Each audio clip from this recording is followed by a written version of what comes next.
although we didn't. We got working on Monday, which was good, you and I. Yes. Yeah, we got right to work. Good morning. That's good. Any plans for the weekend?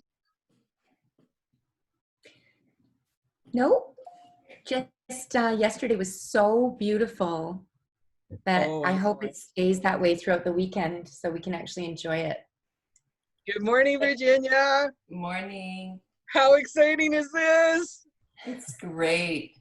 Yay. I just have to send an email to a couple of late registered people. So I'm going to just go on my email account right now. It's a nice day out. I think we're going to have a nice weekend. Mm-hmm. We need to start doing these outside. Like everybody move outside to their patio. We have something fun coming up outside, so we'll keep everybody posted. Oh, yay. Good morning, Samina. Let's see here.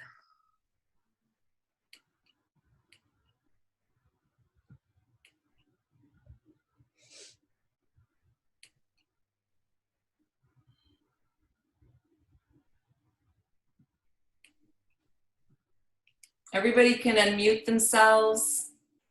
Just got to send an email out to a late registrant, but feel free to network and chat with one another. Open up your chat bar. I'm going to put a message in there shortly. Hi, Jody. Oh, you just lost her. Oh, there she is. Hi, Jody. How are you? Hi, everybody. I'm good. Yeah. I'm trying to get some more light. I'm working in a different area of the house this morning. Oh, I just have my window open. I should really open it a little bit more, too. You should go outside, Jody. You know what?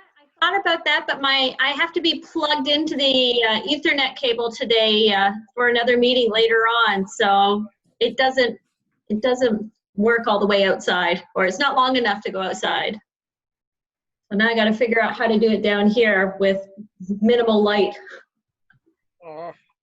Yeah, the joys. You know, we're all looking for these wonderful spaces in our home, right? Yep. I've ordered a ring light, but it's not in yet. Oh, that's good. Where did you order it from? Just Amazon. Okay. Yeah. What size did you get, Jody? I got an 18-inch one. Mm. Yeah, I think that's key. I think it has to be like big enough to get around your head. All the research I've done, that's what it said. Mm-hmm. So the smaller ones, you get the ring light eyeballs. Oh. But they are better for, you know, traveling or hooking onto doing like selfie type stuff. The smaller one. Or maybe if you're filming with your phone, the small one could work. Exactly. Mm-hmm. Well, I have the 18-inch and I can't have my phone in the middle of it because you can see it in my glasses. Can you? Oh. Yeah. Yeah.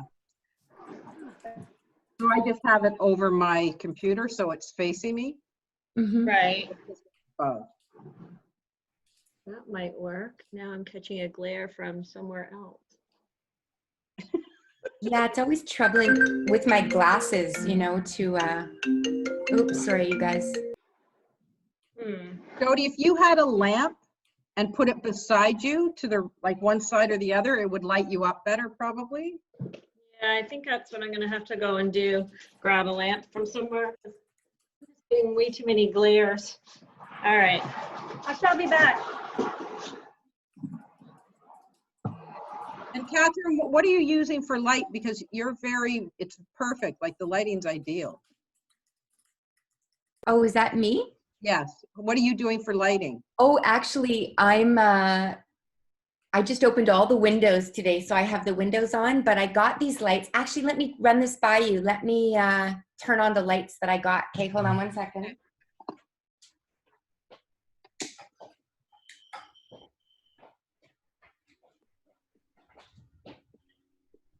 How's that? Again, your lighting was perfect before and it's still great now. Okay. Yeah. So turn it off. Is it off now or on? It's on. I'll turn it off and you can see the difference. This kind of lights me from both sides and makes it even so my face isn't like red or blotchy. Okay, I'll turn it off again.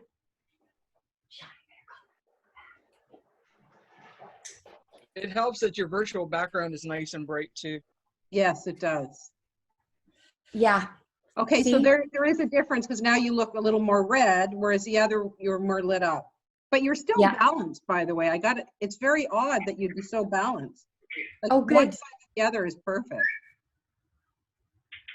Nice. Thank you. Yeah. I worked on that after Richard's talk.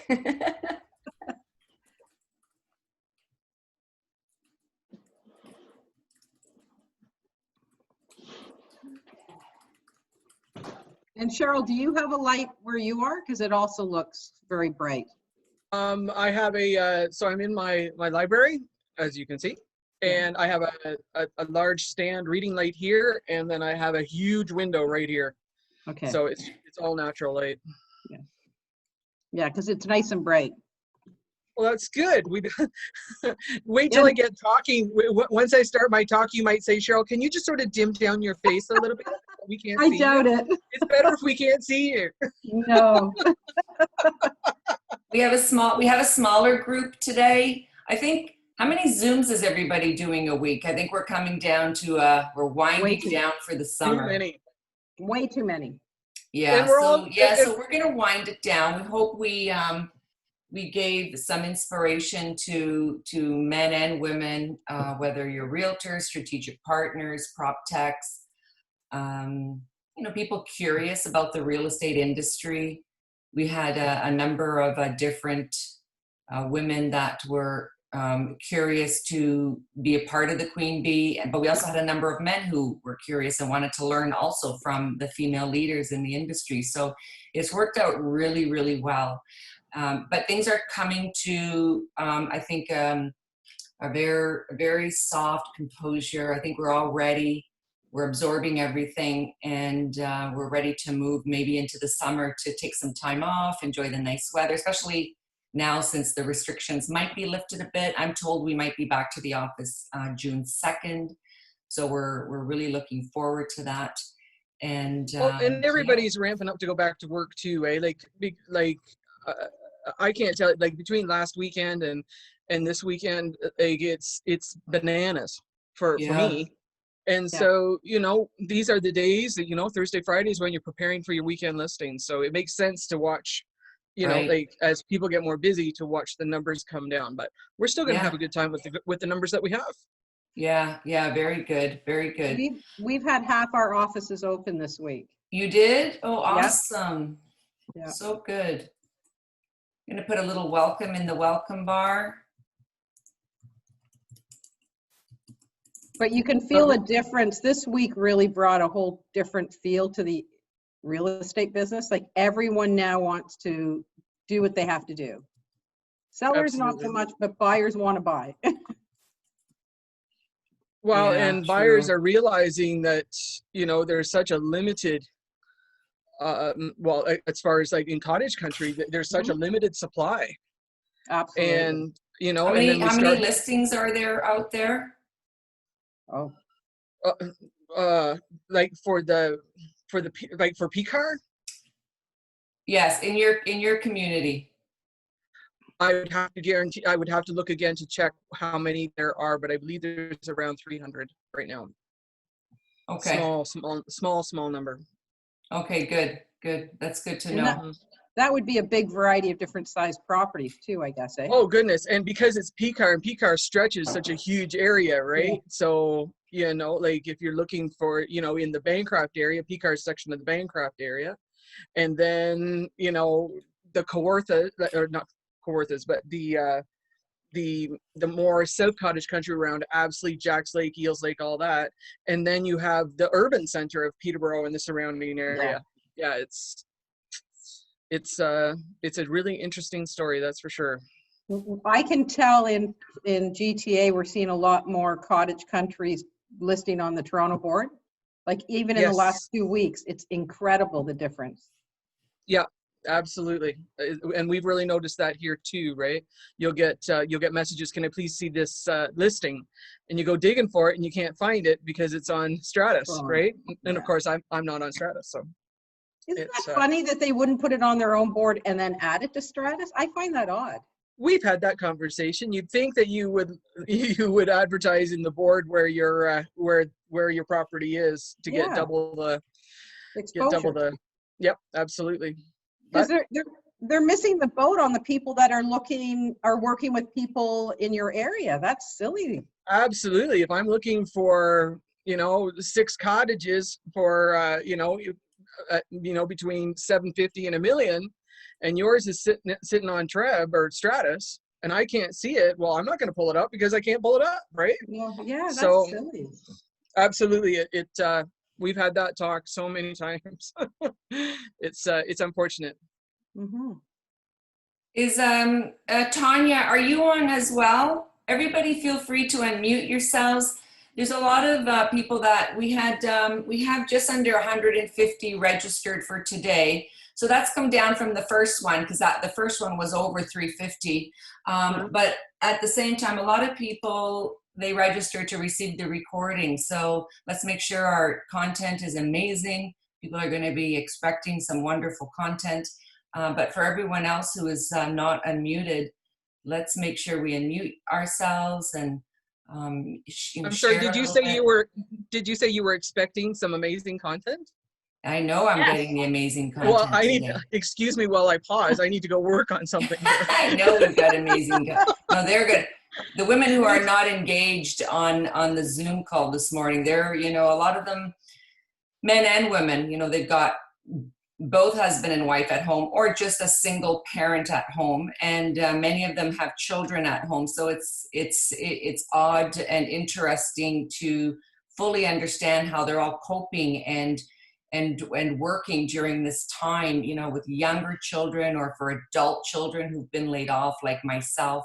I got 2 that are still sleeping right now, right? They're not up for another half an hour, 40 minutes. So there's a lot of things that we have to consider while we're on these Zoom calls and engaging and learning with each other. So that's funny that you say that. I like my son is home now because of all this, and I peeked my head into his room and I said, Mom's going to be on a call for about 3 hours tomorrow morning, just so you know, so he doesn't just come running into the living room or, into this room, like in his shorts. And he's like, Mom, like, what's the issue? Like 9 to noon, like I'm going to be sleeping. Yeah, like it's not an issue. No problem. I'm just looking at Asia Chaudhry. She wrote down, I would unmute, but I have too much background noise. But I wanted to take this time out and say what a pleasure it is to be part of this amazing group. So she's thanked us. It is stressful, it's a stressful time. But at the same time, Asia, I will let you know, I was a mom to younger children too. My children are all adults right now. But I remember the days, even when there was no COVID, I remember working from home and having 3 young babies at home, and all involved in sports and school and friends over, and the pool was open. And yeah, it sure can be challenging, whether we're in a crisis or whether we're not in a crisis. So I don't think, if you feel comfortable to open your mute button and to show your pretty face, we would love to see you. We're here, we're in a space of confidence. We're in a space of protecting each other. We're not judging each other for having children. Look at Adele has opened up her window. She came on her first date. She wasn't showing. She's got 3 children at home too. Thana's got her daughter. Is that your daughter there, Thana Lay?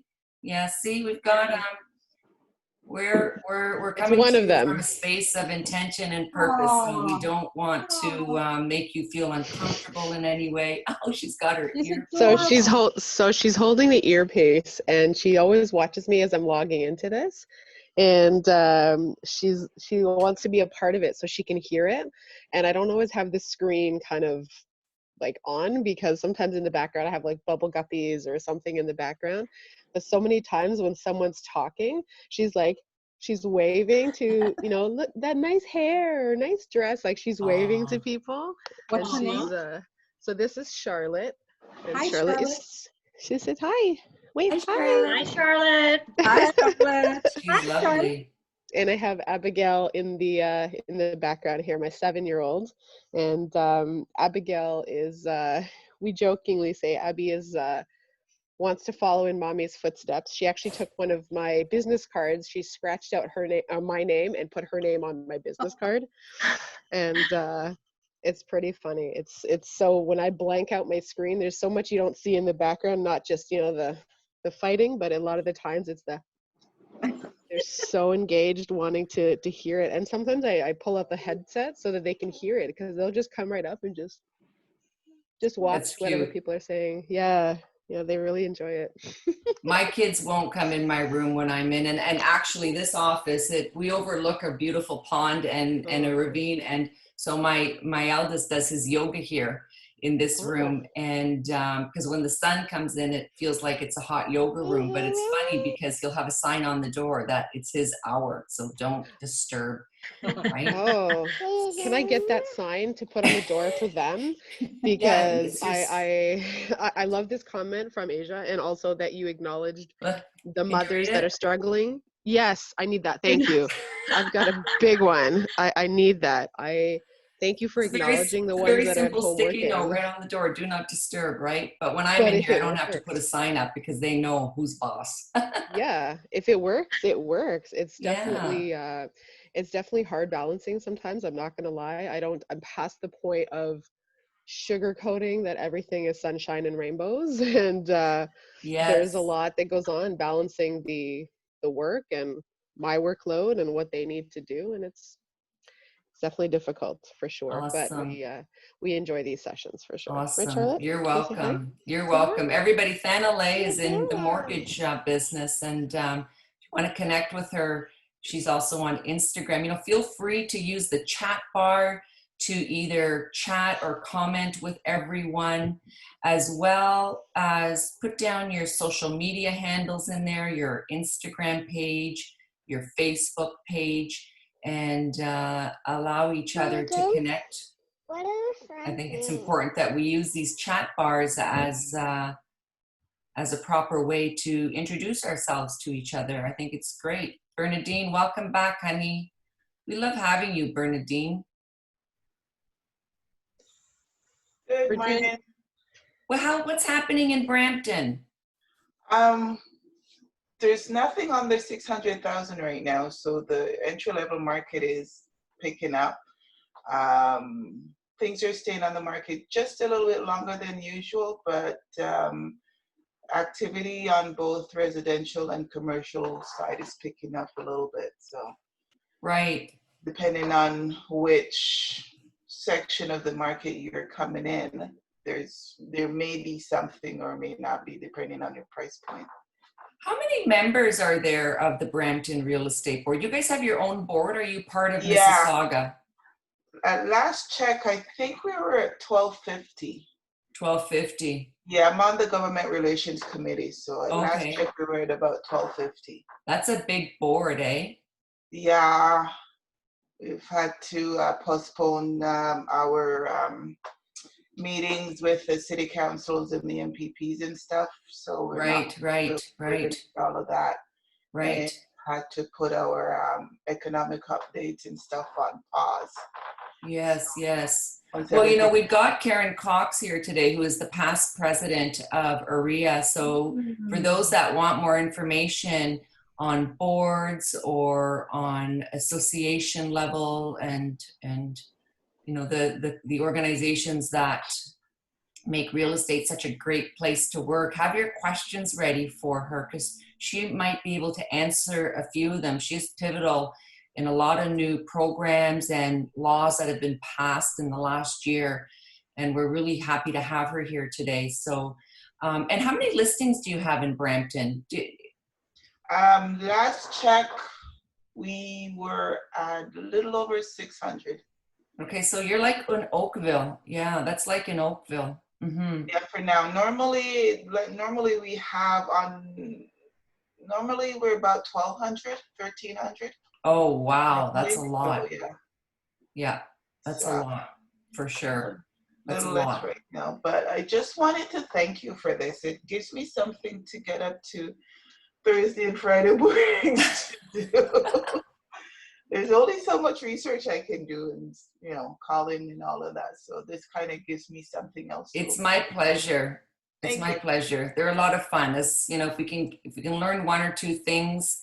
The key is though, when the summer is here, we take everything we've learned from the Buzz and the Queen Bee sessions, and kind of check off what we want to use when we transition back into selling cautiously and saving, because things aren't going to be the same. And my daughter, she's been off for since May 12th, 13th. She works at Saks Fifth Avenue at Sherway Gardens. She's also becoming licensed, so she's taking her real estate courses. But interesting enough is they've given them 3 masks, and she gave me one, but look what I did with it. I decided to turn it into a little fashion statement. I put a bee pin on it. Perfect. But everybody has to wear masks. They're actually opening their doors today. But when you look at, they've had to go back into work this week, and they've reduced all of their inventory.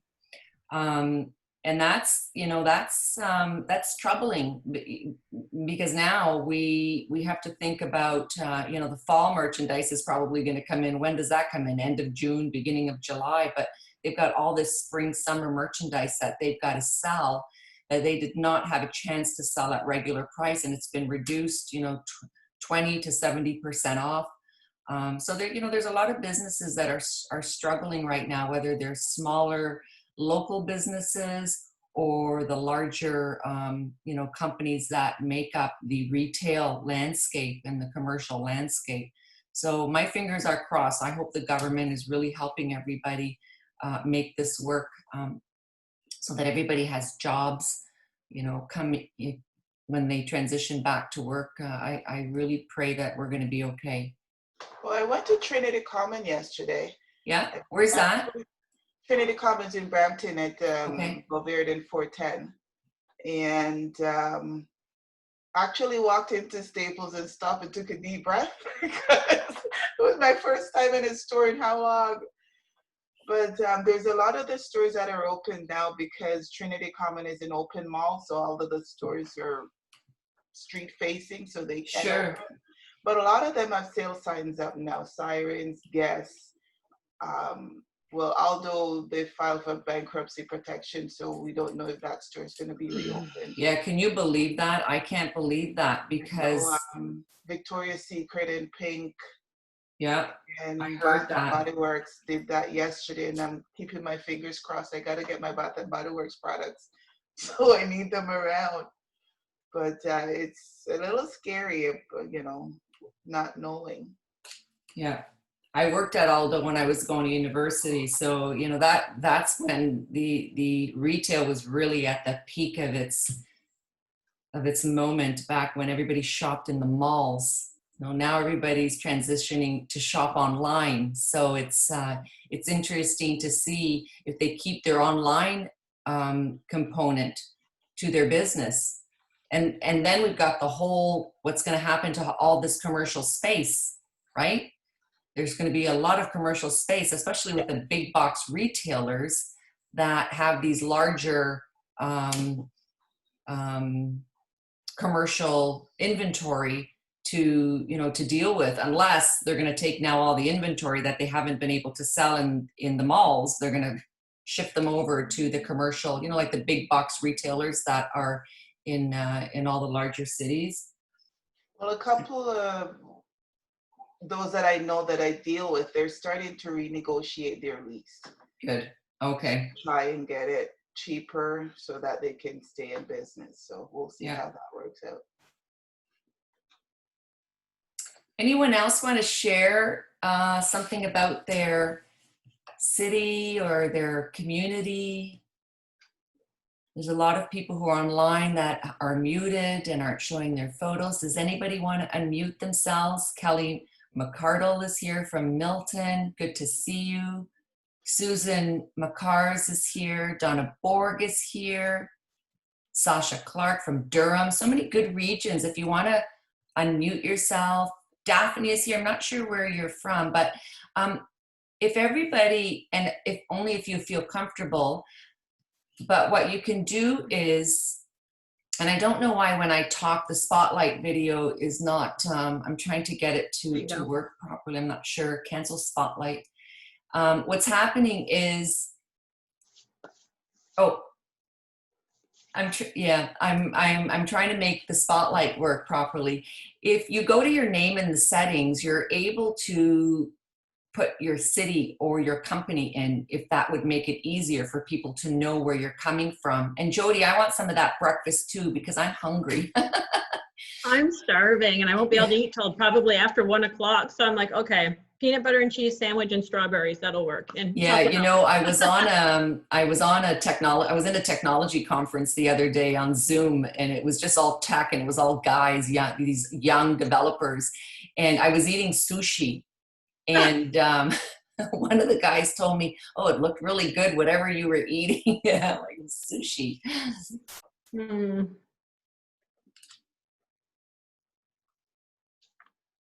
And my daughter told me I need to eat better and eat more, that I don't eat enough.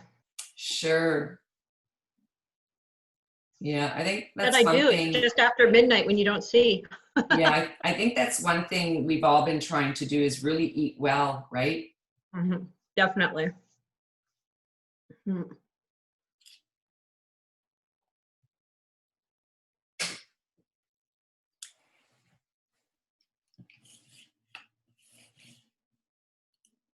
So I was hearing from everybody that their markets seem to be picking up.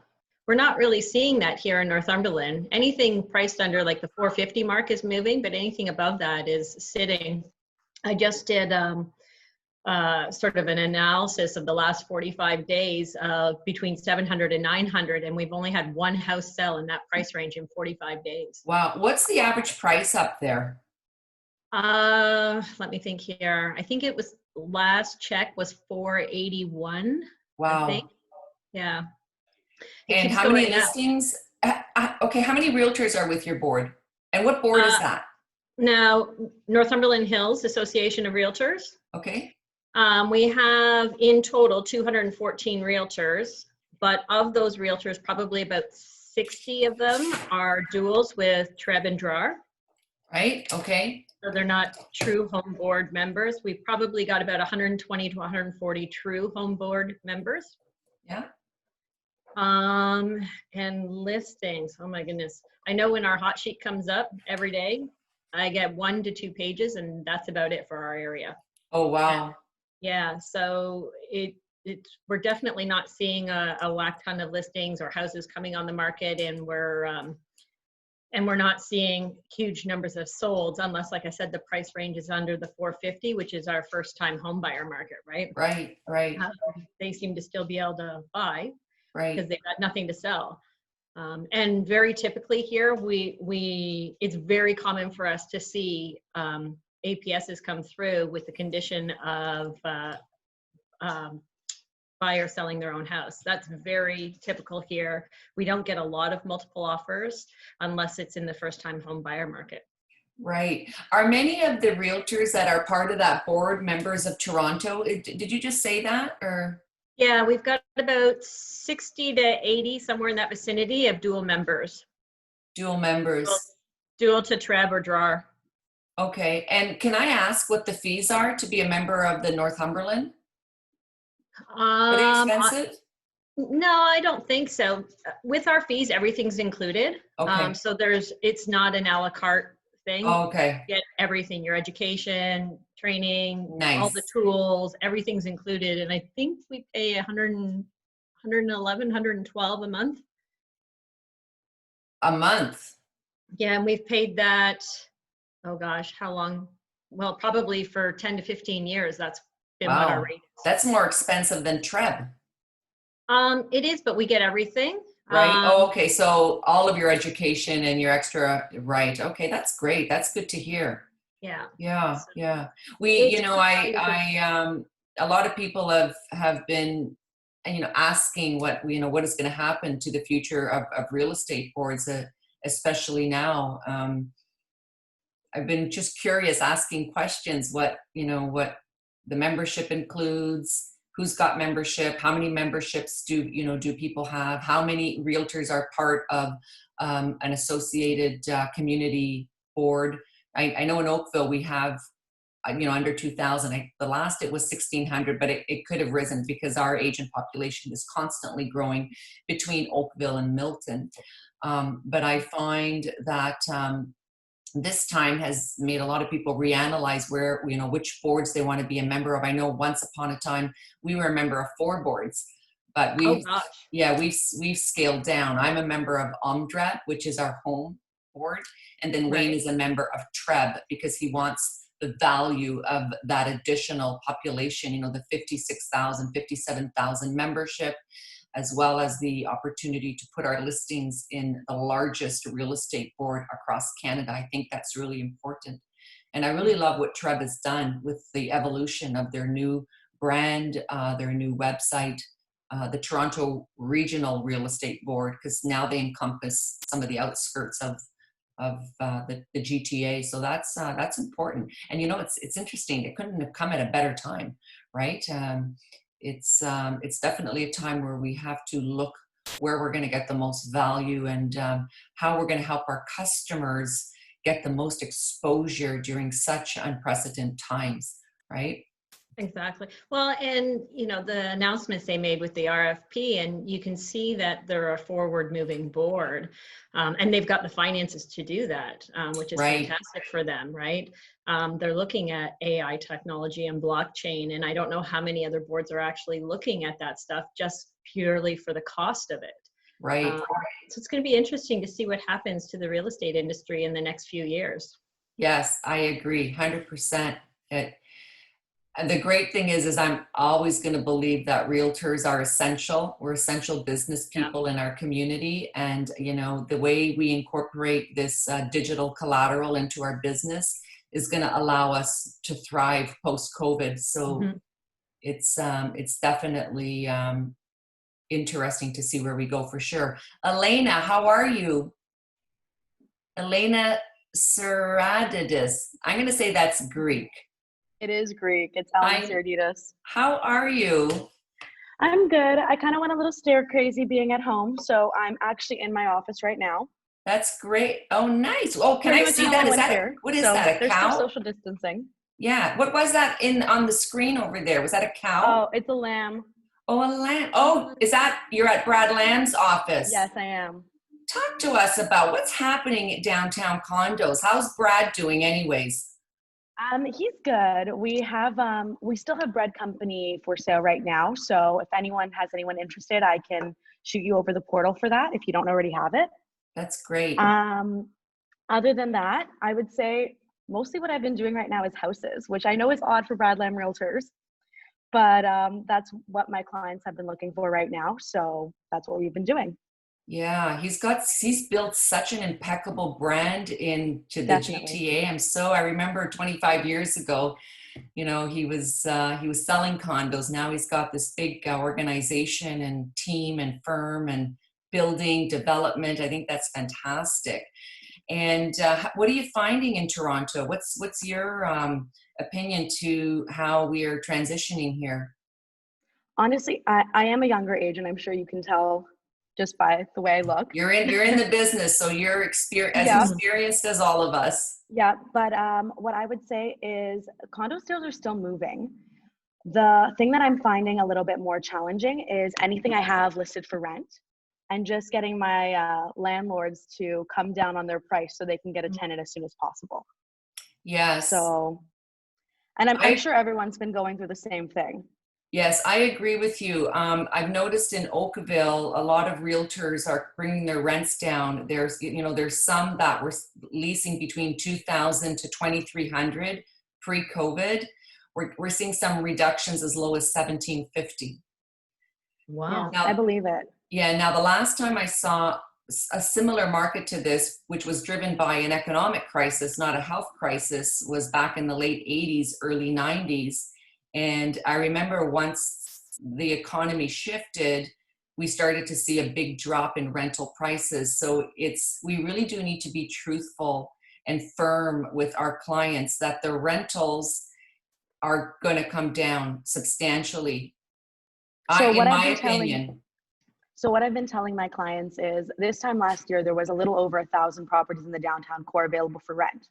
Right now there's over 4,000. So it's a lot more challenging finding a tenant right now than it was. Right. So they can't expect the same prices that they were getting a few months ago. But this drop in rent prices started, I would say, in September with how many Wow. pre-construction units were developed and they were taking occupancy.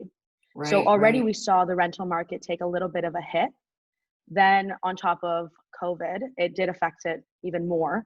We had people move back home. Why am I paying rent in Toronto when I could go back home and live for free when I'm work Yes. from home mentality? And then we had people that were just, what's it called? Not only that, even the Airbnb market affected the rental market completely. All those properties came to the market for long-term rental now. So that's what our landlords need to consider, is that as much as we'd love a tenant at the highest price possible, we kind of need someone in the space as soon as possible. As That soon way as you're not possible. hemorrhaging money. You know, you raise a lot of interesting points, and what's important, I think, is the information you've given me. They actually can be some really great Instagram posts, right? Like you're saying, Follow 4,000 me, I have it rentals. all up on it. I'm gonna follow you. I'm gonna make sure I follow you, because I want to know more.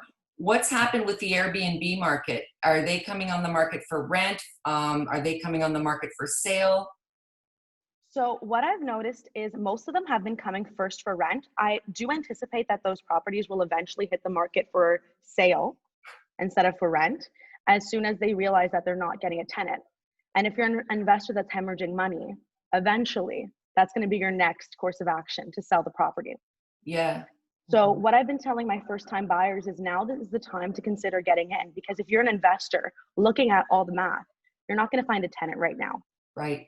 You might find a good deal, but odds are you're going to have a property sitting empty. Right. But if you're trying to get into the market, you're competing with a lot less people, because you're not competing with that investor pool that is trying to buy up as much as possible. Right. So right. It's a good time for the first time buyers, I would say, because it's giving them the ability to enter into the market right now. Yeah, that's a great point. And yesterday, were you on yesterday's session with Debbie Kosick? I was in and out yesterday. I had a couple meetings, so I didn't see it all, unfortunately, but I will catch the video. Yeah, if you don't have the video, let me know, because I'll send it to you.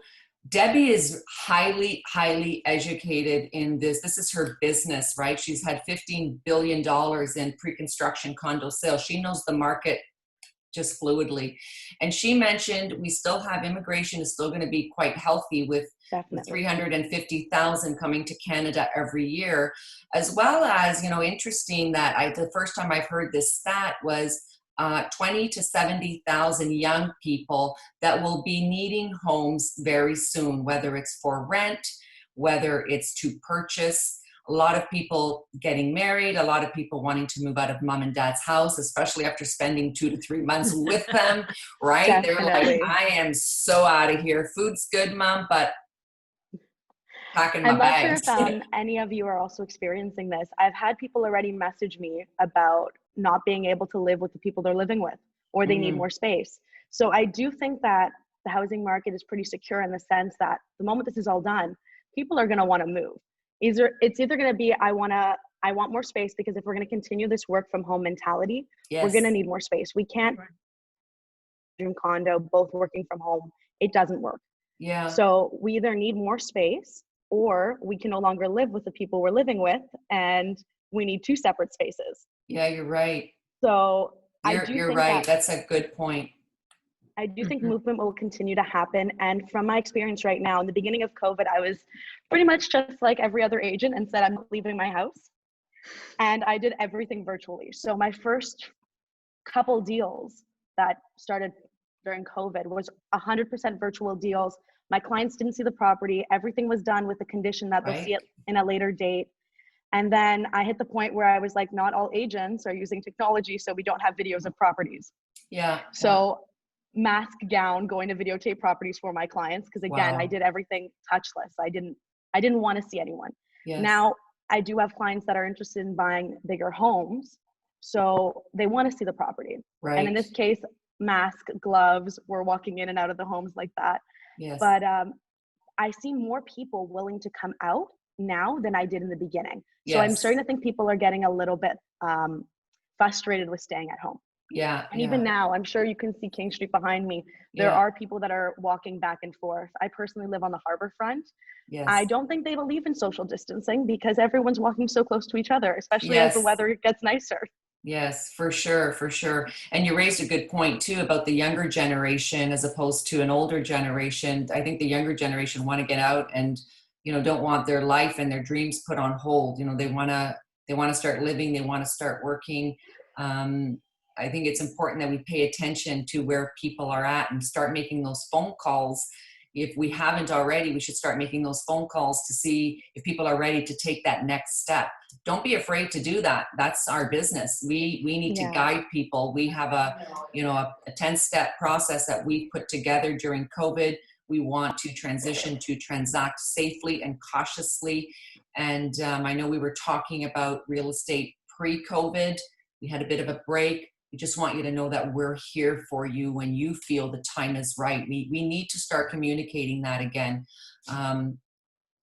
I think all the information you've given is fantastic. That's so great. I'm so happy that you're here. How long have you been licensed for? So I've been licensed for a little over a year now, but I've been in real estate for the last 3. I actually started in my second year of university. Oh, great. So I helped start a real estate brokerage, a little boutique one, and then I realized real estate is my passion and started doing it in correlation to university studies. Yeah, that's great. What did you study at university? So I did a specialization in mental health. Oh, that's so great. Yeah, and there's another great topic right now. Can you comment on mental health during COVID? I opt to not comment on very controversial topics, I would say, because I know that not everyone has the same views. And especially when it comes to real estate, I think we need to position ourselves a little bit more politically, just because I do know that I have a lot of clients that are swayed one way and a lot of clients that are swayed the other way. So every time I make some sort of comment, or I try not to, because I know the reaction will not be the best overall.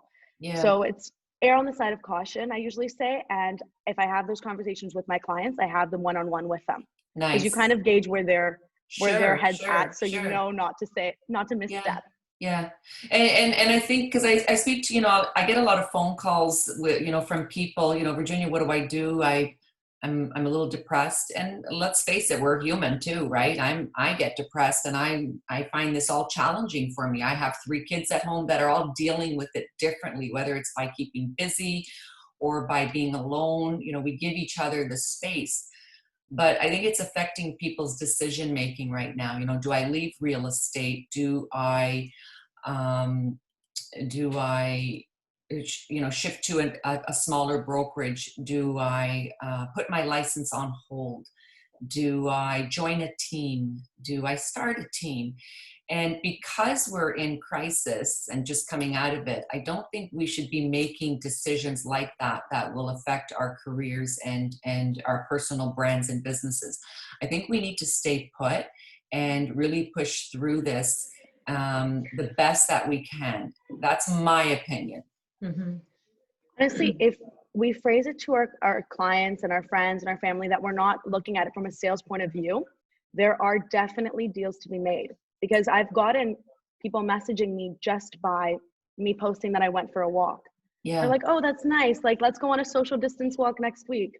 We go on a social distance walk, and all of a sudden they tell me that they need more space, or they're thinking about buying again.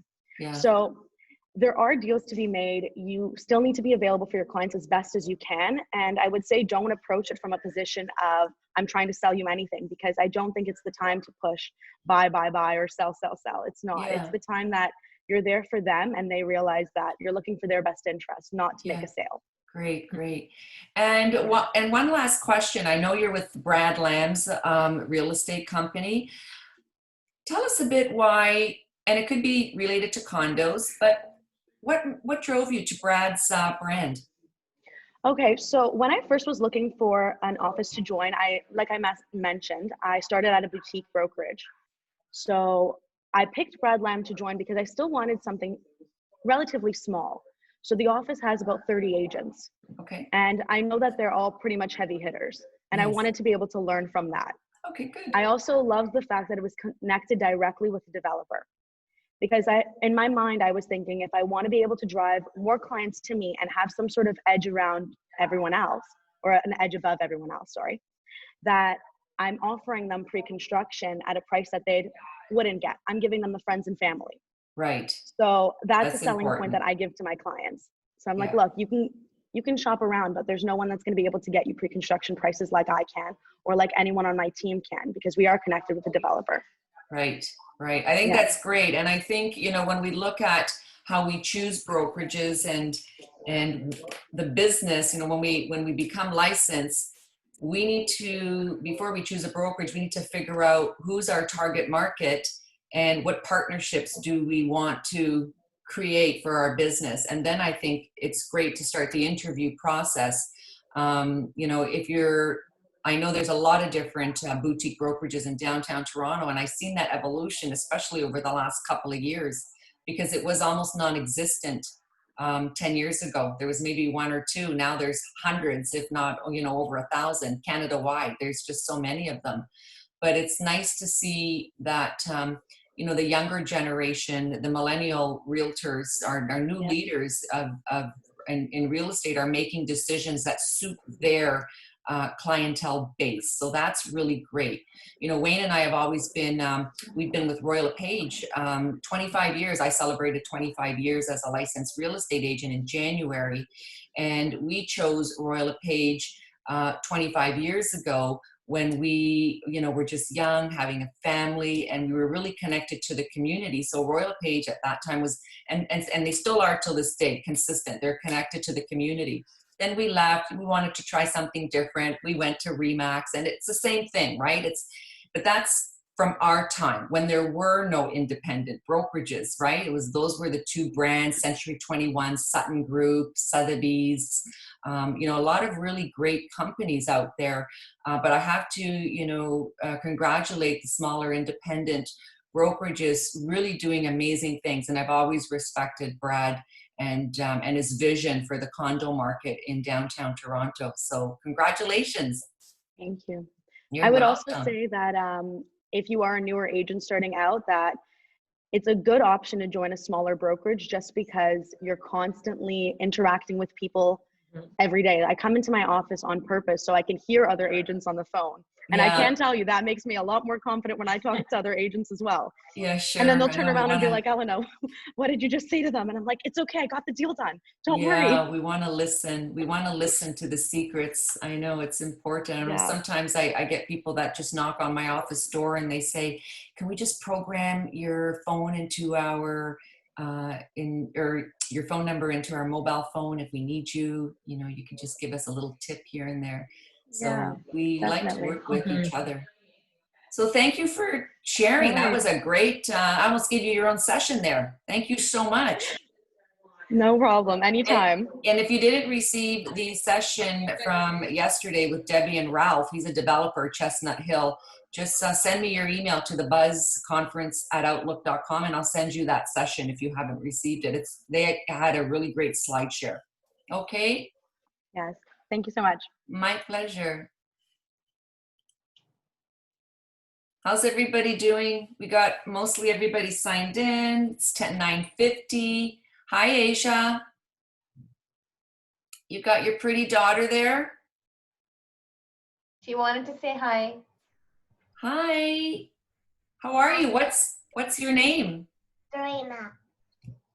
What's your name? Serena. Karina? Zarina. Zarina. That's a really pretty name. And I really love your dress. Thank you. And your hair bows. And I love how you match your mom's office. It's almost like a fashion statement. That's my dad's office. Oh, your dad's office. No, honey, it's really your mom's office. Your dad just uses it. Are you going to be a realtor one day? What do you want to be when you grow up? I just wanted to be a sister. A sister? Well, you're going to have to ask your mom and dad to get busy on that one, right?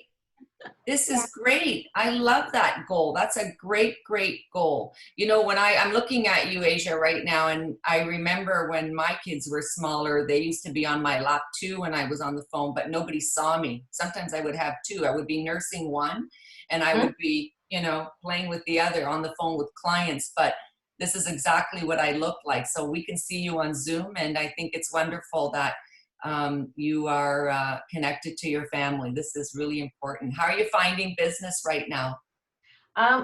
Just about now, things are starting to pick up. Good. That's great to hear.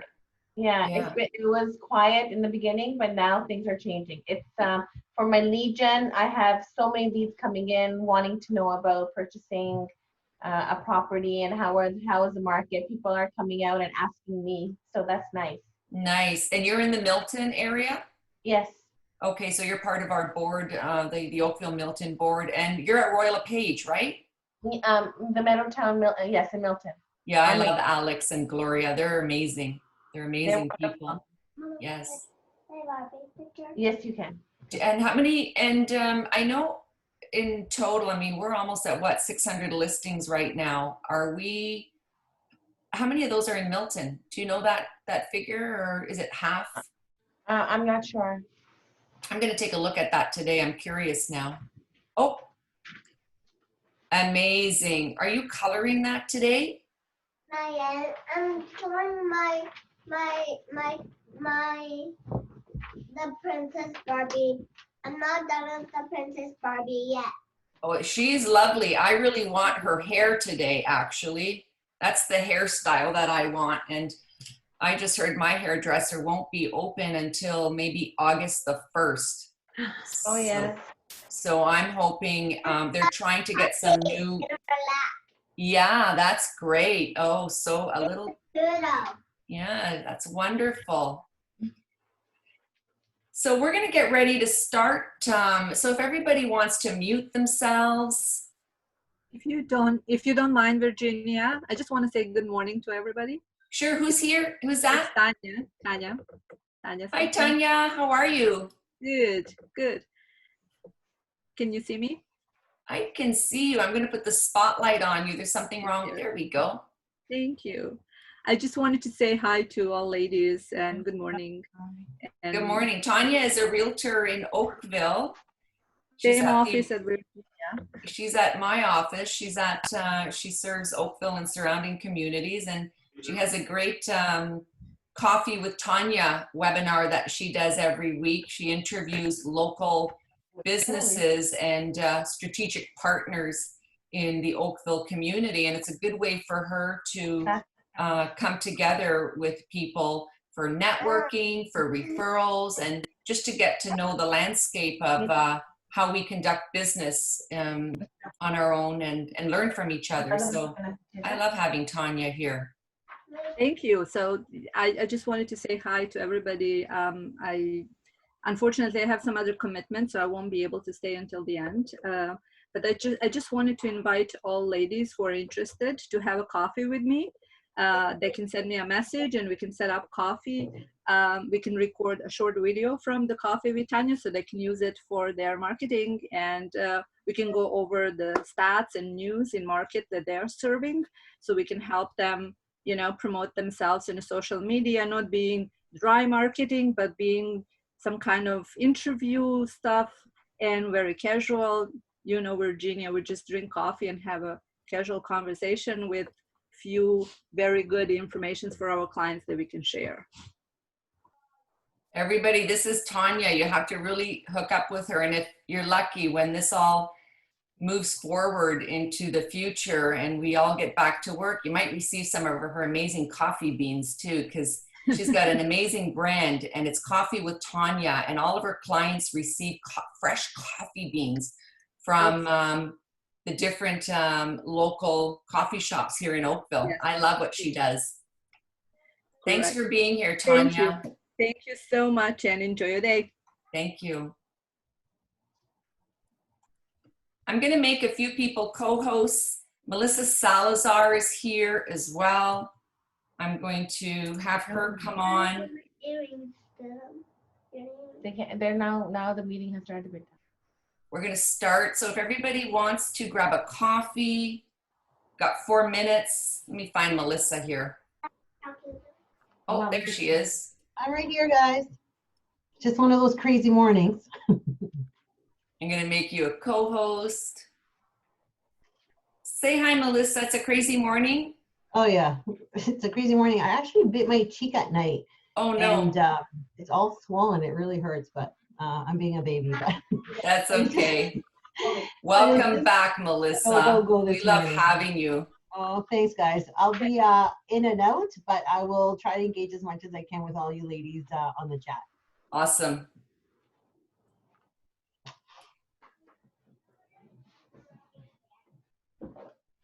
Hey, Stacy, you're back.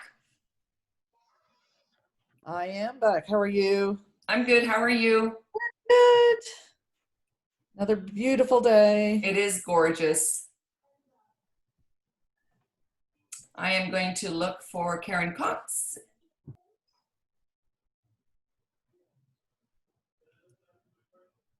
Hi, Karen. Good morning, and good morning, everyone. How are you doing? I'm doing great.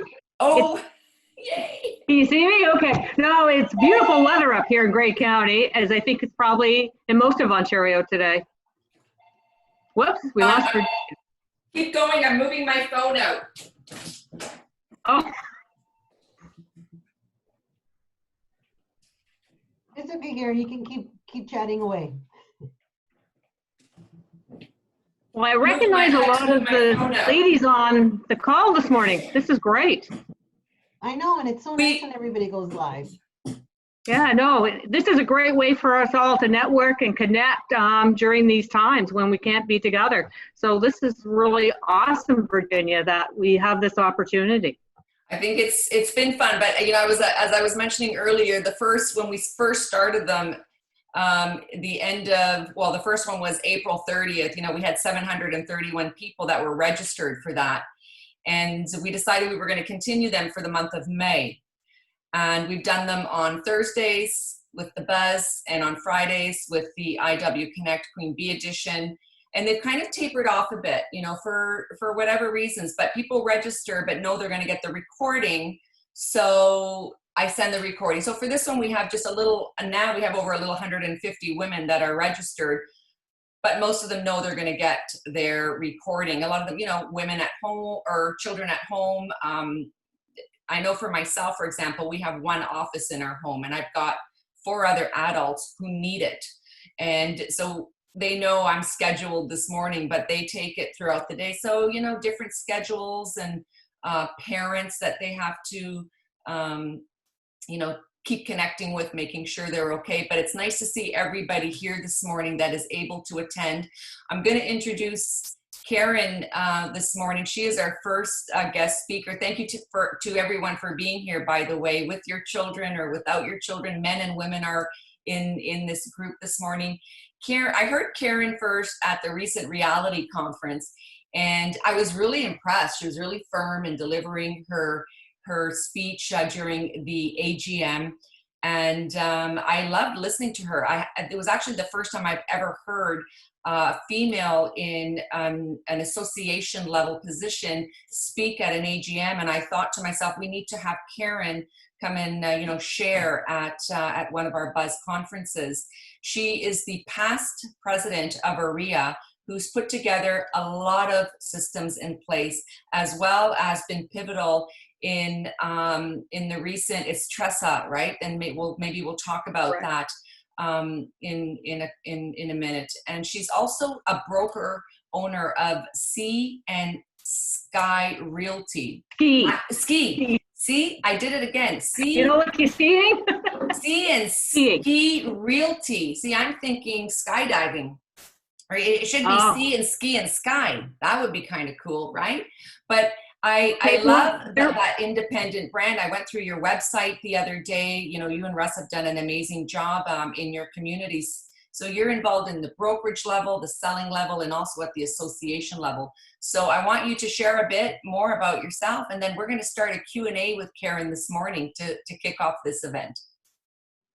Well, thank you, Virginia. And kudos to you for organizing these buzz conferences, the Queen Bee. I think that is awesome. And especially now when we have the time to learn and grow during this pandemic. So kudos to you. I think this is awesome that you organize this. And I'm really excited to hear the other 3 presenters this morning that you've got lined up. They're all awesome women in this profession, and I can't wait to hear what they've got to say.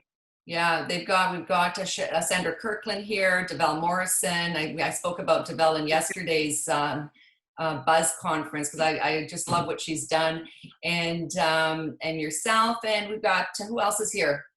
Cheryl. Yes, Cheryl Easton. I'm looking right at her. Thanks, Cheryl. Thank you, everybody, for being here. So let's get on. I'm looking at my questions on my laptop here, and our first question that we thought we would ask is, how did you start in organized real estate, Karen, and why? Why did you decide, busy already in your community with your own brokerage, being a broker owner of a large team, why did you decide now to start in organized real estate? Well, that is an interesting journey, how it all started. I was, as being the broker of record for the brokerage, I was at a broker of record meeting for my local board. And I was listening to the discussion because the local board wanted to run a new change in bylaws through the brokerages before they brought it to the AGM to get it voted on. And as I was listening to the discussion and what they were proposing, I understood that what they were going to propose could and would affect my business, the business of everybody in my office, and a lot of the other members of our board. And I was thinking, why am I not up to speed on this? I get the emails from the board, I get the memos, and I had glanced over them, I guess, in retrospect, but I didn't really delve into them to find out what was really going on.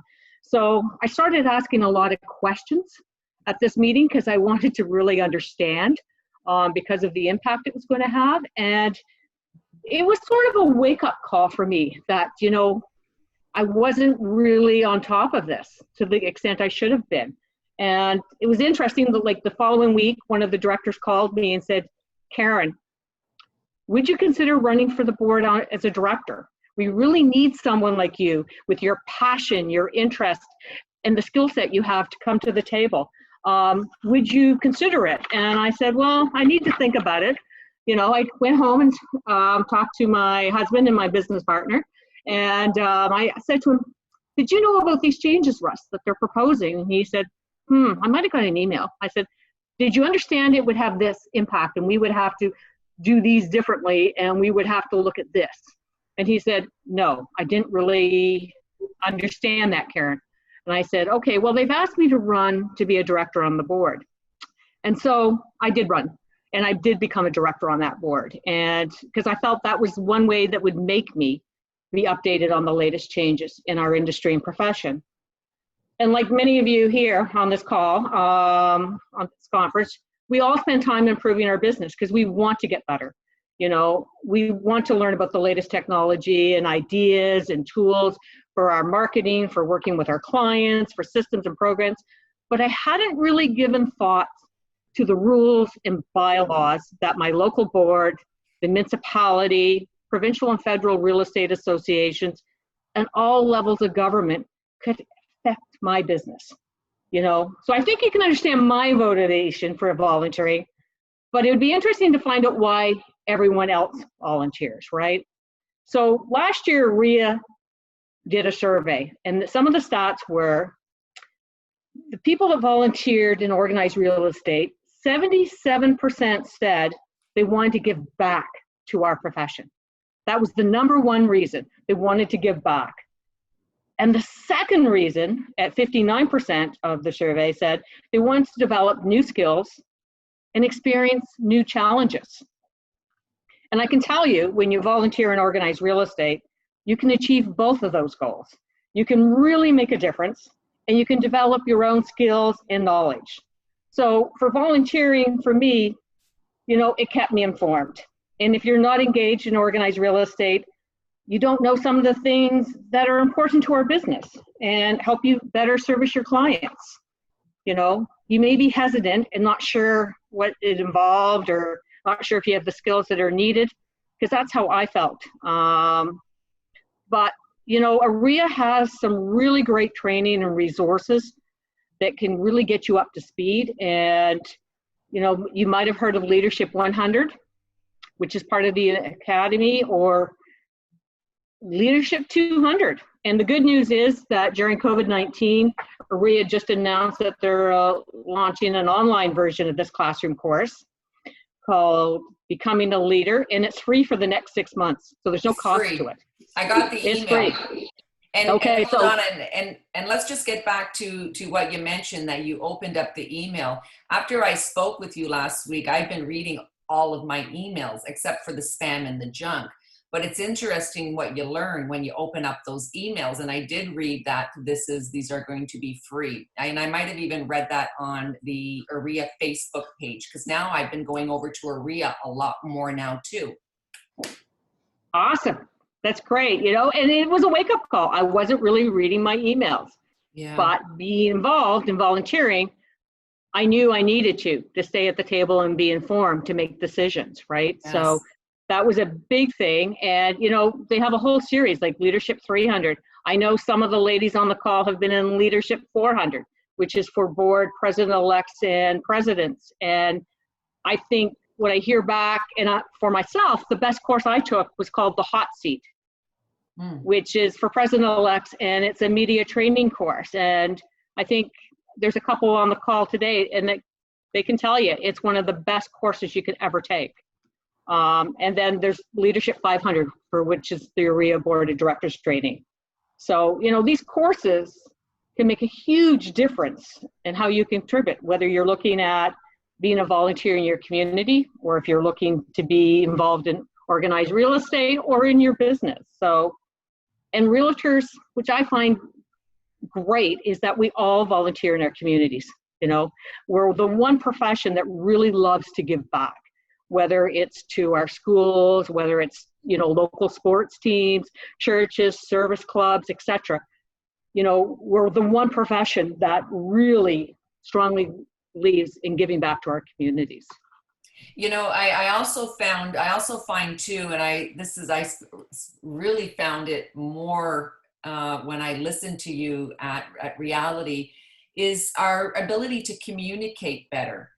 Instead of just talking about sales and stats of, you know, selling homes, but really truly understanding the market and real estate from a totally different level of organized real estate makes you communicate the value of our profession even more. And I found that when I listened to you, I just thought you were giving such relevant information. To that time, it was the AGM, but when you, like 100, 200, 300, 400, 500, these are all leadership courses that AREA offers. And I think it really would be an opportunity if we were to take some of these courses. We'll find ourselves communicating the value of our own personal business, but also the value of us being in an essential industry. And that's really important. I see it more now, but nobody really communicates it that way. Like, we're essential. So what does essential mean to a realtor? Hi, it's Virginia Munden. I'm calling you today to see if you want to list the house or buy a house. You know, sometimes these are the cold calls that I get, but where's the value there, Karen? How can we use these programs and these courses to really shift the way we converse and communicate with one another and with our clients?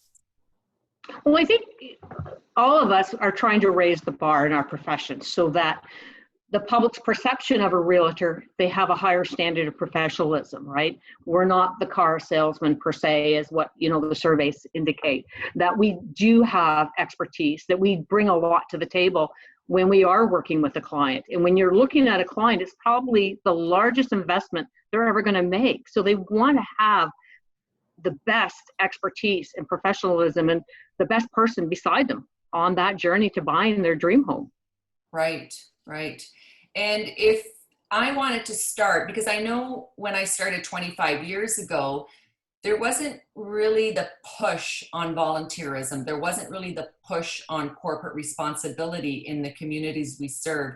I find it's really come a long way, and it's done a 360 during this time. People are just really involved in the corporate responsibility, but also with the push from AREA and CREA and our local real estate board, there's a lot more learning and training that is going on that we can definitely take advantage of. So if I had to start somewhere, let's say I'm a new realtor, where do I start? What should I be doing? Where should I start volunteering? I would say at your local board on a committee, and do the leadership 100 and 200. Yeah, that's what Sandra Kirkland and Melissa Salazar are commenting on the L200. Excellent course. Okay. And I think, that way you get to meet other people too, and other people in your profession. And I think what it is I didn't get to where I got to being the president of AREA without a whole network of people there behind me, coaching me, assisting me, telling me what skills I needed, what experiences I needed to have, what training I need, what did I need to improve on. So, if you want to volunteer, there is people out there that are willing to help mentor you along the way. And that is something I really strongly believe in because I came through that system and I had different people. It took being asked for me to even volunteer to be a director on my local board. And that same director was the only director from our board that had ever been an AREA director. And that was like 20 years prior to me being asked. And he encouraged me to go forward to AREA. Right. And I said, no, I'm from a small board. What can I contribute in that? But he made me understand I had a lot to contribute and that I had a lot to give and I had a lot of experience and, it would be worthwhile for me to explore that avenue. And so I did, and I became an AREA director. And then once I was on the AREA board, there was a lot of other courses and training that AREA provided, but there was other past and current directors at AREA that also encouraged me to move forward to be the president of AREA as well as other past presidents. And I think all of the past presidents, will tell you that the training they received, they couldn't have been the president of an association like AREA without that training. They didn't come to the job ready. They were trained and coached and mentored along the way to get to that level. Right. You talk about mentors and people that can help us build a really strong mindset for this business and as well to learn from so that we can become, better real estate professionals and better humans. Can you comment on how you established who your mentors were going to be and how you worked with them over the years to get to where you are today? Who are your mentors? How did you choose them? Because most people go to Facebook, and trust me, there's not a lot of mentors in Facebook. There's a lot of conversations, but you got to look beyond, right? I think a lot of the people chose me, and I guess I'm a typical female in that response. I need to be asked. In our lives, we're asked out on dates, younger in our lives. So I think it took me being asked, and they sort of, I think, could see the passion and that I was willing to roll up my sleeves and get in there and work.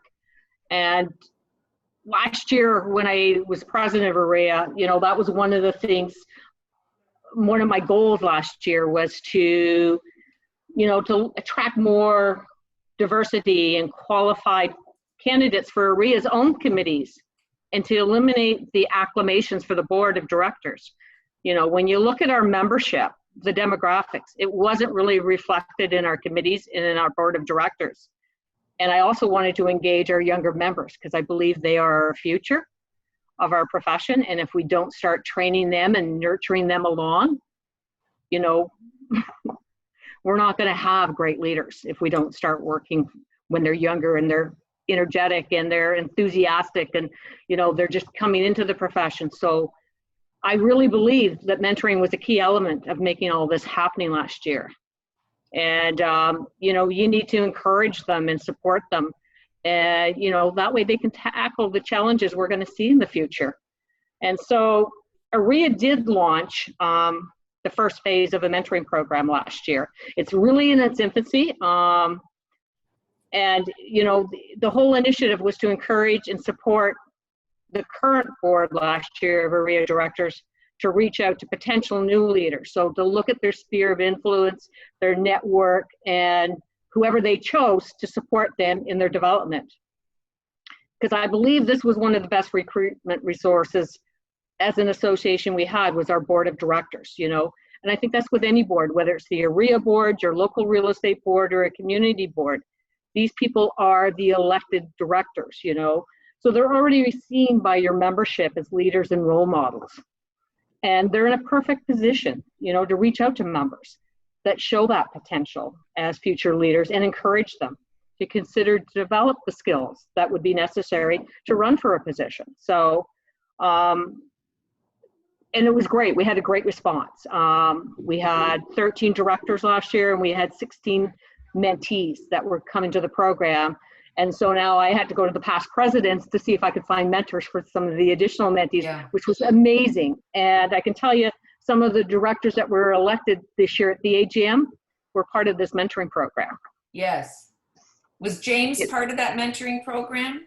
Yes. James in the city? Yeah, you know, and when I went to the AGM, one thing that I did notice, again, I'm in the industry 25 years as a licensed realtor. I did see a lot of the familiar faces from the past. I saw very few new, younger millennial generation. And you talk about the future of our industry, and it's one of the reasons why we created the Buzz and these online conferences specifically now, is because we do want to cater to the consumer of the future using the relevant voices like yourself that have built real estate. You know, we've been here for so many years. I did notice a lot of older people, and at first I thought, okay, everybody's got their mobile phones off, or maybe nobody has their mobile phone, or maybe people still have a pager. I wasn't sure because everybody was so committed to listening to those that were on the stage. What's your advice, and how do we get more younger people involved in organized real estate so that they can take it to the next level in future years? I don't see a lot of younger people. I still see people that have been involved for many years still taking precedent of these positions.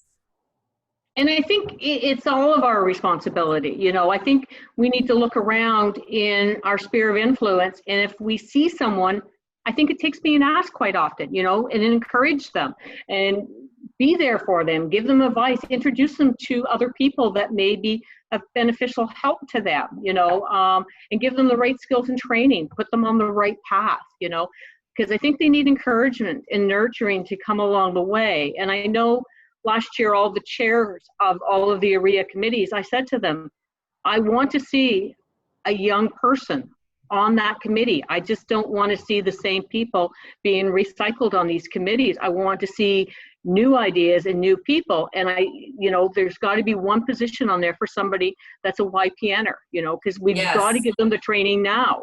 Because if we don't do it now, how are they going to move along and, you know, and develop to be leaders? Yes, and that was my next point regarding YPN. I think you're doing an amazing job with YPN. I know James is the chair. He's the chair of the YPN, right? James. Correct. In the city. And I think he's doing an amazing job. And I think he's the voice that is going to take it further. I have a comment here from Sandra Kirkland that she spoke with Rob Hahn at Reality. And he said he's never seen more youthful and diverse audience at a real estate conference anywhere across North America. Awesome. Yeah, I saw a lot of younger people for sure at the conference. I was just relating it to the AGM and in the volunteer and the director positions. In the AGM, I saw older people. Or, I mean, when I say older, I'm saying, you know, 50s plus, right? You know, the people that I started my career with, you know, Tom Laborde was there, Nelson Goulart, Richard Silver, like we were all in there. And then in the back of us, I was sitting with your husband. I was sitting with Russ, by the way, with Wayne.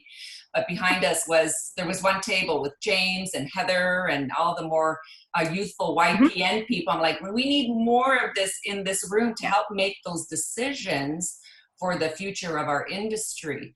One thing I did like about Reality is the the ability to bring all age groups together. It was a great conference. I've commented throughout the Buzz conference. A lot of our speakers were also from Reality. We had, you know, Dan Wood here, Cheryl Easton is here, Kieran Gandhi is here, Andrew Fogliato. So I think these are the people that are strategic partners that are going to be bringing more into the future of our industry. But for organized real estate, I think we need more youth and more of our new leaders involved, for sure, 100%.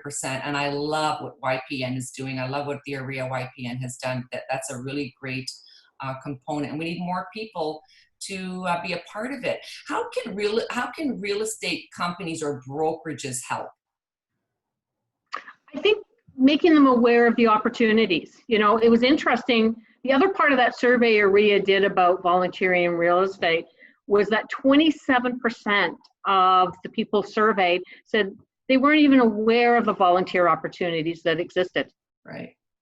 So I find that amazing that, you know, if the brokers at their staff meetings even let them know about the different committees on their local boards that they could volunteer for, you know, and then the other 22% said the same thing. Nobody asked them.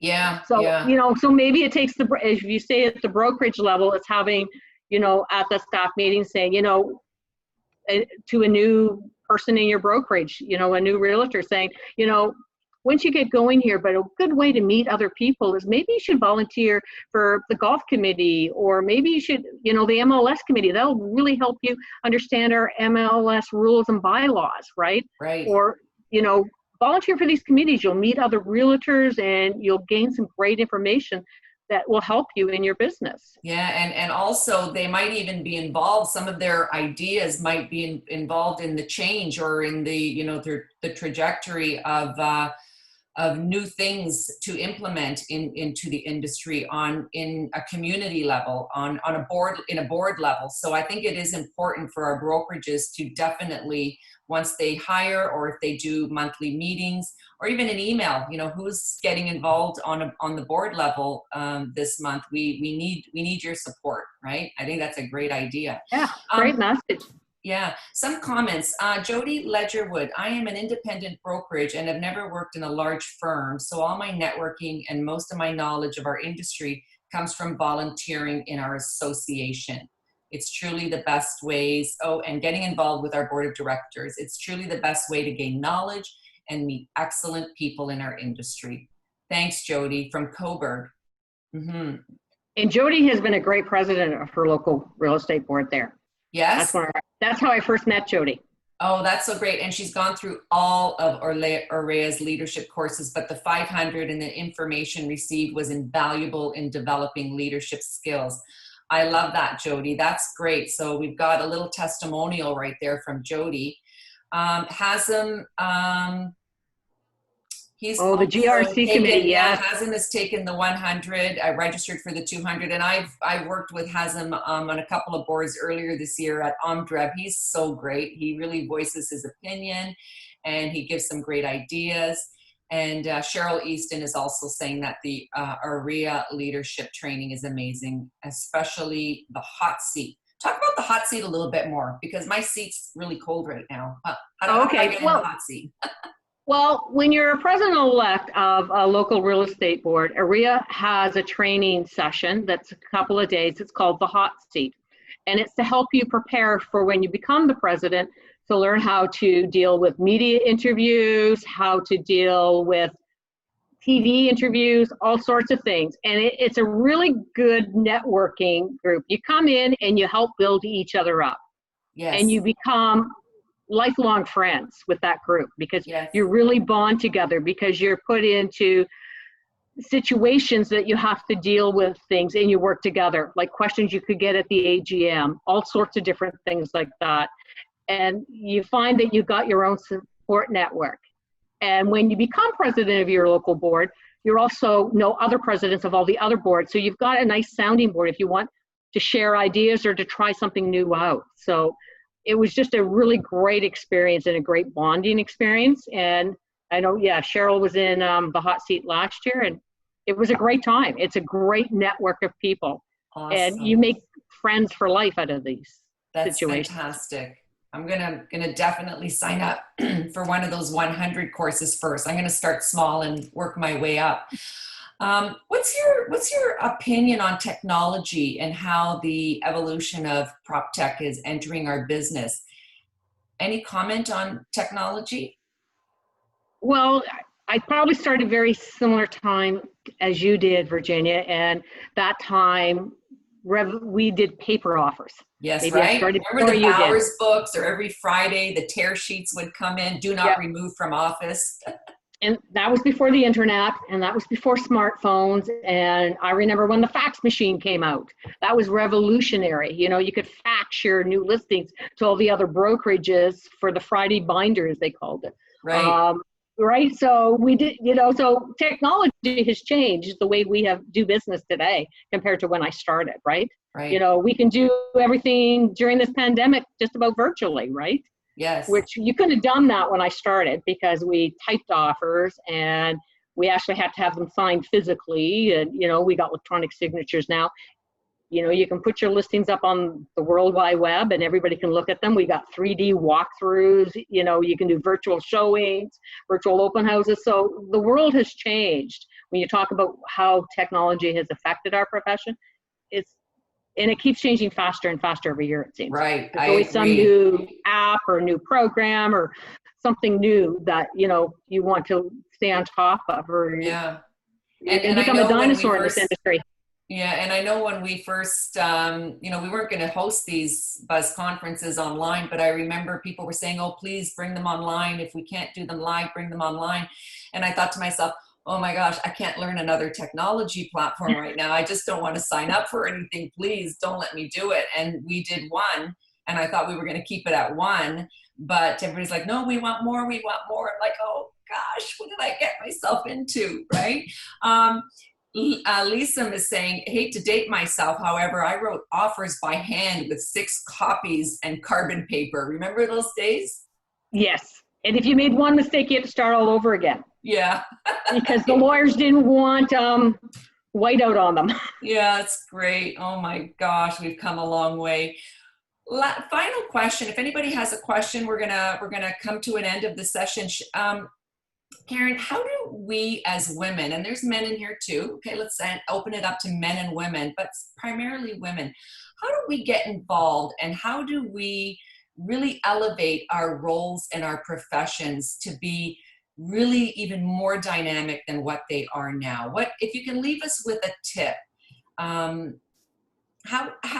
should we be projecting ourselves, not in the community and not philanthropy? We're really good at doing that. You know, we're moms, we're business partners, we are philanthropists, we have so many different roles that we wear. But when it comes to real estate, what is the one thing you can leave us with that once we're off this call, we're gonna work on it right now?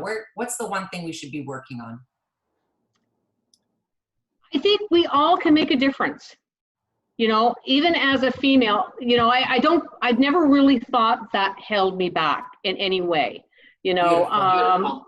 You know, and I can remember being at one of the AGMs at AREA, and somebody came up to me and said, do you realize you're the only female on the board this year? And I went, no, I didn't realize that.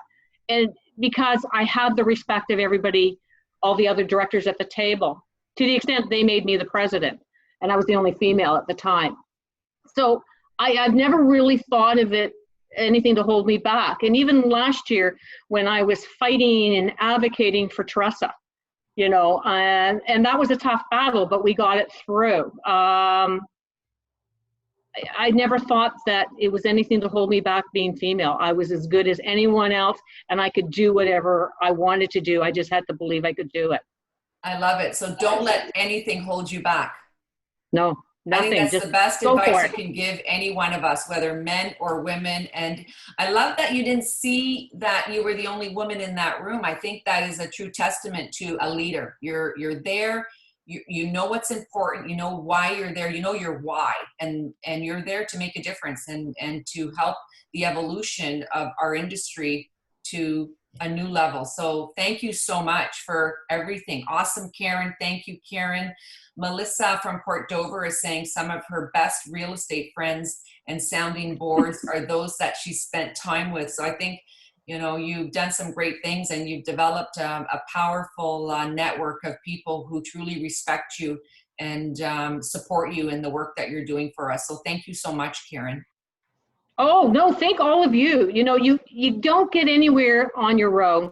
You've got to have that sort of ring of influence or circle of friends or influencers and people that can guide you along the way, you know. And, you know, I'm very confident, you know, we've all got the ability out there, and it's just taking that chance. And if you haven't been asked, it's because it's not that you're not important, you know, anybody can do it. So just maybe take the initiative yourself and look around your network and see who you respect, who you're comfortable with, and reach out to them and have a conversation with them.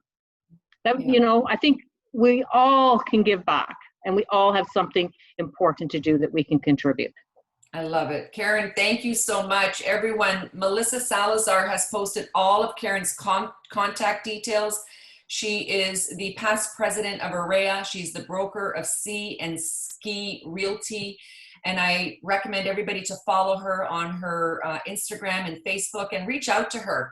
This is all great for referrals too. So please connect. Thank you so much for being here, Karen. And thank you, Virginia, for this opportunity. This is great. And you've got a great network here. This is awesome. Really good. I love learning a bit about everybody. I know there's still some people who are shy and don't want to mute themselves, but it's when they're comfortable, we'll be here for them. So thank you so much. You left us with some great tips. Okay, well, thank you. Bye. Bye. And everyone have a great day, but stay on and listen to the other 3 presenters. They're great. Awesome. I am going to just look for our next presenter. I'm going to bring Deval Morrison on the stage, on the Zoom screen. Hi, Deval. Hi. How are you? Pretty good. How about yourself? I'm fantastic. I'm so happy that you're here. You know, cool. we had a session yesterday, but let me introduce everybody to Deval Morrison. I first met her just online. I've never met her in person, but I love paying attention to her in a Facebook group that we're both a part of, and we're very selective of our Facebook groups, right, Deval? Yeah, and, totally. We try to keep it professional, and I love listening to and reading her posts on investment and things that she's doing. And she mentioned something about how we conduct ourselves online because people are watching. And recently I read a post about Deval renting out her gorgeous luxury basement apartment to a frontline worker. It was something that she did from the get-go to help with her corporate responsibility plan. And she was reaching out to see if anybody knew of nurses or frontline workers that needed a place to stay for free. Her compliments just to give back. And I thought that was so amazing. And then she took it a step further where she was helping local entrepreneurs and our young millennial business owners during this time and helping them just, you know, keep their foot on the ground during COVID-19 and motivating them, inspiring them, and helping them in the building process. That's her way of giving back. It's great. She is a broker with Bosley Real Estate in downtown Toronto. And she also is running the Toronto Condo Network, right, Deval? So she's going to share a little bit about that. And I'm going to give the co-host screen here to Deval. We welcome you. Thank you. And we love having you here. So thank you for being here. Awesome. Thanks so much for having me, Virginia. This is awesome. So yeah, I mean, just to kind of follow up on sort of my basement apartment, I live at Yonge and Eglinton. So I live really close to Sunnybrook Hospital. And I had been Airbnb-ing my basement apartment. And I thought, well, you know what, I'm not going to make any revenue on Airbnb for the next little while. And I really feel like converting it to a long-term tenant space. So I thought, you know what? I live so close to Sunnybrook, I'm sure there must be some nurses that might need to self-isolate. So first I posted my listing on Airbnb and I didn't get any traction, but I do have a friend that works in research at Sunnybrook. So I said to her, you know what, can you post my listing somewhere at the hospital and let people know that I would like to offer my space for free for a nurse that needs to be close to Sunnybrook Hospital. And so she said, no problem. And then once she did that, I got a couple of requests. So one nurse came in right away. She's been there, she was there for about 2 weeks, and then she left. I had the place cleaned, and now I have another nurse that's staying down there for a couple of months. And, what was interesting was after she posted that at Sunnybrook, then of course I got another nurse, and all of a sudden I was like, oh my God, I need to help somebody else. So I ended up posting it on a couple of the community groups in my neighborhood because this neighborhood is close to Sunnybrook Hospital. Unfortunately, nobody had a basement apartment to offer, but I guess what I didn't know is that CTV News monitors the Facebook pages for the neighborhood. So they heard the fact that I was renting out my basement and looking for places for another nurse. And so that's ended up how I ended up on CTV News talking about what I was doing with my basement apartment. And then I was posting on the Toronto Real Estate 2.0 group about the basement apartment. And another agent said that he has a website that he's working on called, I think it's called Healthcare Worker. I can't remember the exact URL, where he's basically set up a platform for people to post that they have a place available for nurses or for healthcare workers. And then healthcare workers can say that they need a place to stay. So, after I saw him post that, I agreed to help him out a little bit. So, I've introduced him to the people from Airbnb. I've, again, posted that website on most of the Facebook groups. So, yeah, I think, this is sort of that time where you really want to step up and be a better person, help people out. On the business front, one of my friends, she's an event planner. And I realized her business was kind of decimated right now. And I was driving by in my neighborhood one day and I noticed someone putting up birthday signs to celebrate somebody's birthday. And I thought, well, isn't that cool? Because nobody can go out to celebrate birthdays anymore. So putting up lawn signs, that's a pretty cool business. And it was around the time of my birthday. So I started checking out this company, and basically they were so inundated with requests, they would not get back to people for 2 weeks. They had to hire another person. And so I said to my friend, I said, you know what? You should start this business up. You're already in event planning. This is totally in your, bailiwick. And so she did it. So I said, hey, and I'll hire you. So it was my big birthday a couple weeks ago. So she put up big signs on my front lawn. It was happy 50th birthday, Devel.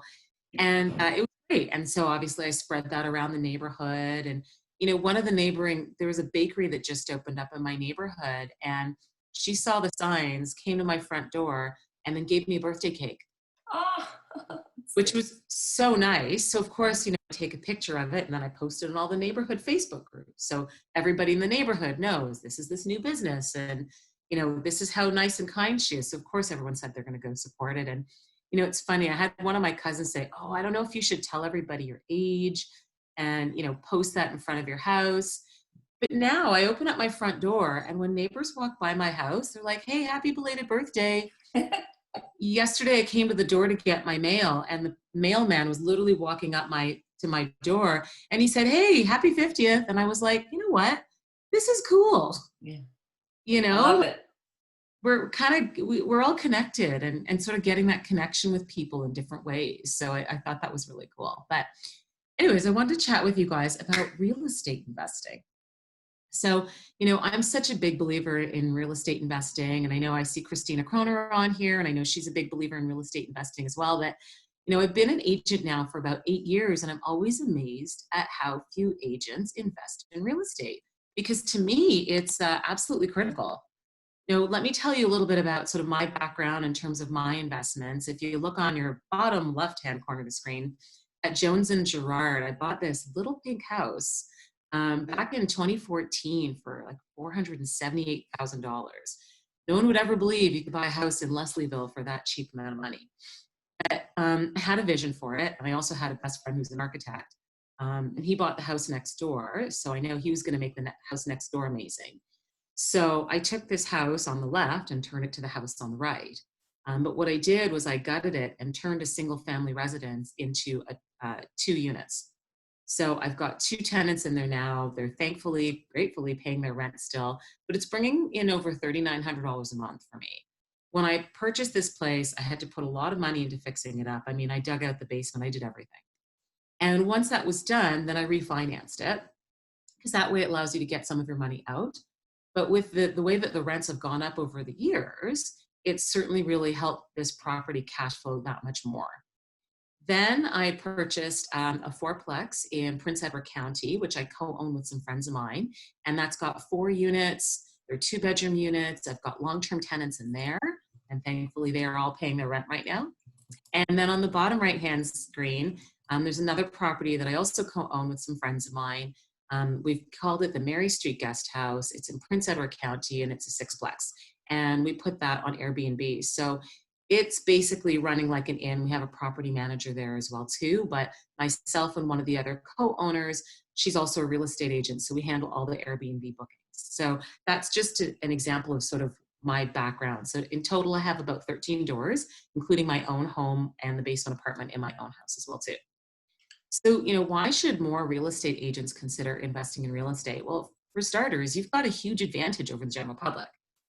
You can purchase properties without commission. I know it's something that my partners love when they purchase property with me, is they get to purchase property without commission. So you have a huge advantage, and you get the opportunity to get first glance at properties. You're looking at the MLS listings day in and day out, and you've got a huge amount of market knowledge, and you can't really take that for granted in terms of how much of an advantage that can be to becoming a real estate investor.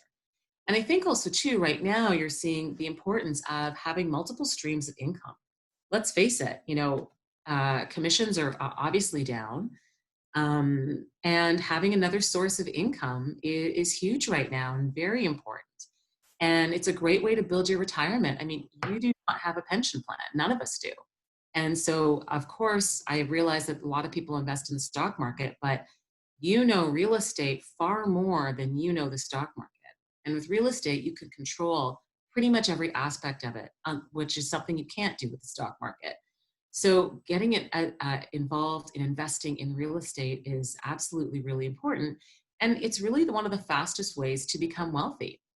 If you look at most high net worth individuals, at least almost 30% of their portfolio is based in real estate. And when you talk to rich people, everybody's got a property that they're renting out. Your goal should be to get to at least 3 properties that you can hold. So at least, picture your retirement, you're 60 or you're 65, all these properties are paid off. And now you can just manage the properties and collect your rental income. Or if you so choose, you can sell them. But at least it's a good way to tuck away some money for you so that you have that money later on. So I think it is really critical. I also think too, it's a really good way to boost your credibility with your clients. A lot of my friends come to me to invest in real estate because they know that I've been doing it. I've been a real estate agent for 8 years, but I've been a real estate investor since 2008. So people know that I've got this knowledge because I'm doing it, so they trust me. And so I think that you would gain better trust from your clients and boost your credibility with investor clients if they know that you are a real estate investor as well too. There's a lot of real estate investor events that I attend. And, at a lot of those events, they say, do not work with real estate agents that do not invest in real estate themselves because they don't know enough. And I know there's people here who've been in the market for many, many years, but, I work with another agent and I've been doing this for 8 years. She's been doing this for 12 years. When we have a real estate investor client, she's always amazed at the information and knowledge that I'm sharing with them because she's been in the business longer than I have. But she's learning from me simply because she's not a real estate investor. And so that's why I think that owning real estate and becoming an investor is critical to help your business as well too, because now you're going to gain extra knowledge that you can pass on to your clients. And it's knowledge that you will not get unless you are in the trenches as a real estate investor. It's like you just don't know it until you're in it. And my last point, I know that it's probably contentious with real estate agents, is about choose real estate over that flashy car. Now, I have a flashy car, but I've been investing in real estate for so long, so I feel like I worked really hard for it. And I think I was always amazed when I wasn't driving the flashy car. Every time I went to an agent open house, which I realize those things are a thing of the past right now, but all the flashy cars that I would see real estate agents own. And I'm like, own properties first. Get the properties first and then graduate to the flashy car. And just an aside on the flashy car note, I think people have to rethink leasing right now. I've always been that person who when I buy my car, I own it because I don't want to owe anybody any money because I might not make commission one month. And now that we're going through the pandemic, I'm sure lots of people are having that experience of not earning commission for a few months. And all of a sudden you've got this big lease hanging over your head, which is stressful. So I would say to people, I don't care what the write-off issues are between owning and leasing, but own the car. So at least you've got one less stress when you've gone through something like this. And I realize that, we didn't know that we were going to go through something like this, but I think it's always important to prepare for a rainy day. And that's what, to me, real estate investing allows you to do. It allows you to prepare for a rainy day. And even though it's a beautiful sunny day right now, it is raining. And so we kind of got to really protect ourselves and protect your families. One of the other things I think is really important with real estate investing is to diversify. So, one of the reasons why I like, and I encourage my clients, if they can afford it, to own a house that has either 2 or 3 units in it versus just a simple condo is if you own a condo and you rent it out, that's one person paying rent. If that one person can't pay rent, which now that we've seen that we're going through the pandemic, now all of a sudden you've got to cover that mortgage yourself. But if you had a duplex instead with at least 2 units, now if at least one person can't pay rent, there's still somebody else that's paying rent to help you cover the mortgage. And so that's why I think it's really important, if you can afford it, to get multiple units. And the other thing too, I think, is start off with your own residence. The reason why I have the house that I live now is when I wanted to become a real estate investor, I decided that the best way to start was to have a house that had a basement apartment that I could rent out. So I think that that's the best way to start, is to have a house with a basement apartment, because it's acting like another income source. I'm single, I don't have another spouse paying the bills. So this is like having the spouse that I just never had, but it's like having that second income, which I think is really important. And, when you consider diversification, I like to diversify between having long-term tenants and short-term tenants. Obviously, we're seeing a crunch right now with short-term tenants. But in the last couple of years, the short-term tenants, the amount of money I was making doing that was incredibly high, and the long-term tenants was lower. And now there's been a shift. And so that's why I think diversification is important, because there are going to be shifts. And I think it's important to diversify in locations. And, before, I really wasn't a big believer in this. I really wanted all of my properties to be in Toronto. And I've owned condos before in the past, and I've sold them. And what I like about having property in Toronto, having property in Prince Edward County, is that, okay, I feel like I'm a little bit more diversified. And, before we went into this lockdown, I was contemplating, buying a vacation property in Barbados with a couple of friends that we were going to Airbnb. That's definitely on hold right now, but I think diversifying yourself as a real estate investor is important. Start small, start in the area that you know and you live in and you know well. And once you get a foothold on that, then absolutely move on to another area. The other thing is that eventually you're going to run out of money. Nobody has unlimited funds. So at some point you are going to need to partner with people. And certainly that's what I've done. In previous years, I had partnered with a stepmother or my mom to purchase a condo, which we don't have anymore. But now I'm partnering with friends. I found great friends to partner with. We all bring something different to the table. And it's been a really great experience to do that. And also, it takes the pressure off. You know that there's other people there managing the property with you. One of my properties in the county, one partner, he's really great with numbers. He's doing all the accounting. He's managing the books, and it's amazing. Another partner is really good with renovations. So, 2 of us can handle all the Airbnb bookings, but the other 2 people, they're going to deal with leaky roofs or plumbing, or they're just going to get right on that stuff. So having partners share the load is also really helpful, because then you're not there by yourself. You've got other people to bounce ideas off of. And that way, at least if you're busy, really busy at work or with your family, you've got other people to share the load, which I think is really, really good. The critical thing with real estate investing is that you absolutely need to become comfortable with debt. We have been schooled forever. That's bad, that's bad, that's bad, but it's not. And I think that when you become a real estate investor, you have to understand that you're only going to grow your real estate portfolio by taking on more debt.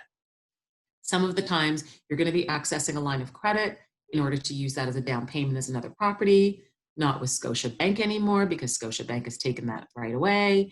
And just as an aside, you know, I keep reading that it's possible that they might take the 5% down payment away as well too. So if you're an agent and you're not invested in real estate yet, and they might take away that 5% down, it's time to get out and buy something right now.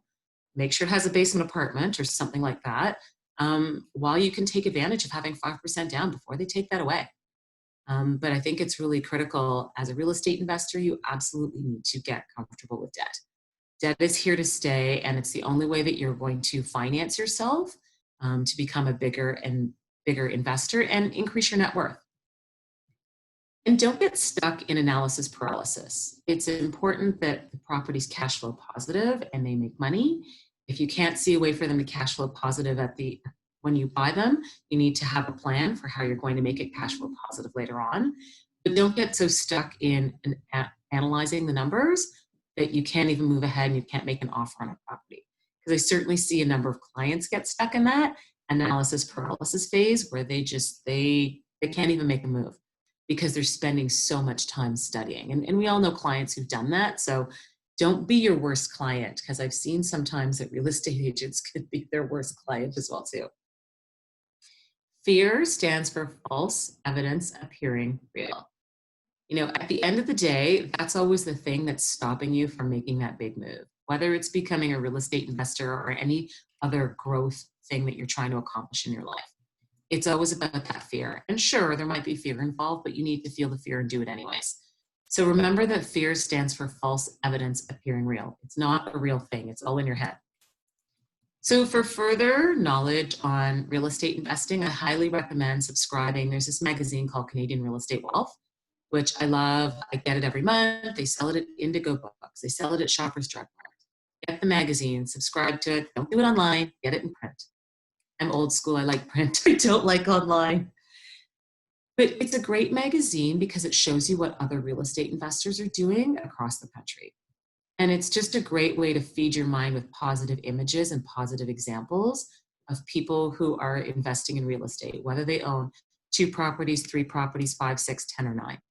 And so that's the thing that I think is really good, is you want to have this constant stream of positive information about the fact that yes, you can do it, how you can finance it, interesting ways of financing it. The other thing, I used to be part of a group called RAIN, which is Real Estate Investor Network. And that has a ton of really good information. Unfortunately, the membership is kind of expensive, about $2,500 for about 18 months. But the knowledge that you gain at the group is very good. They do have really good weekend real estate investor courses and events. And I know they're switching them online right now that are really helpful, that can boost your knowledge and increase your knowledge. It's almost like you don't know what you don't know, and you can't possibly know everything. I have a friend who's also a real estate investor, and she says to me, why do you keep going to those real estate investor conferences? Don't you know everything by now? And I say to her, I'm like, you know what? There's always something I can learn. There's always something I didn't know. There's always something I didn't think about. And so I think it's really important to keep attending real estate investing conferences. The book that got me started was Rich Dad, Poor Dad by Robert Kiyosaki. It's such a good book. And if you are, you know, on the fence about becoming a real estate investor, I highly recommend that you pick up this book because it's super helpful. And it's something that, you know, really, you know, helped me and got me kickstarted. Again, it's really about, you've got to put this really good, positive information in your mind. So you've got a constant stream of useful experts talking about why real estate investing is important. And that's it. Any questions? That's great, Deval. And yes, you know, I missed that part, but I remember when we were having our conversation, you were saying that the media got a hold of you by the good deeds you were doing with your investment property. So the point of my comment was that there are important people in media always paying attention to what you post online, right? Right, for sure. Absolutely. Where do you think we're heading during and post-COVID with investment properties? Do you think there's going to be some great opportunities available coming soon? I think the challenge is this, that if you purchase an investment property right now, if there's tenants in there, you need to really make sure they're still paying their rent. I think that also tenants in there right now, you probably can't actually go in and physically see the property. So that's a bit of a challenge. So it's almost like to invest in real estate right now, you've got to be experienced enough that you're going to be okay purchasing a property sight unseen, because that's definitely going to be something that, you know, you're going to need to do right now because of what we're in. Now, of course, if the property's vacant, then yeah, by all means. Now, you know, of course, rental prices are, you know, depressed a little bit right now. And as, was it Elena? I can't remember at the beginning. Elena from, yeah. There are so many rentals right now, and I've got a bunch of rental listings, and we've got very few showings on them. It doesn't mean that real estate investing is dead. I still think it's a good opportunity. Sure, things might be down a little bit right now, but they'll get better eventually. But I think it's absolutely a good time to buy right now for sure. I also, you know, when I listen to you, or, you know, sometimes I have conversations with Christina Corona, because her mom and her are avid investors as well. And I know she speaks so highly of you. I think your profession, when you look at investment portfolios, I think it's almost a specialization, because I don't specialize in working with investor clients, but would you say as a realtor, that's part of your specialized services? It is, definitely. I do real estate investing workshops to teach people about how to invest in real estate. Absolutely. And I mean, yeah, it's definitely a specialization, but I think that there's lots of real estate agents that do work with real estate investors, but they don't necessarily have the knowledge because they're not investors themselves. Yeah. And I mean, even in the real estate investing workshop that I'm holding for clients, my mortgage broker invests in real estate, my real estate lawyer invests in real estate, because I can't trust people that don't invest in real estate to speak to other real estate investors, whether they are mortgage brokers or real estate lawyers or real estate agents. Like it's definitely specific knowledge. So I think for agents, even if they're just looking to build their own knowledge and build their own business, they too should become real estate investors so they can help those clients. Yes, right. Practice what you preach. A couple of questions here. Diane King from York Region. What made you pick Prince Edward County to purchase your investment properties? Well, I had been to, probably about 15 years ago, I did my yoga teacher training actually in Prince Edward County. So that's how I first became aware of the county. And I had started going there with friends. And I really liked it. Like there's just something, and it's one of those je ne sais quoi, it's in your gut, you don't know why, but you drive to the county and you just feel relaxed. There's water, there's wineries, it feels beautiful. I think what I love about the county is it's just about eating and drinking. It's really what it's about. You know, whether it's beer, whether it's liquor, or whether it's wine, there's something for everybody.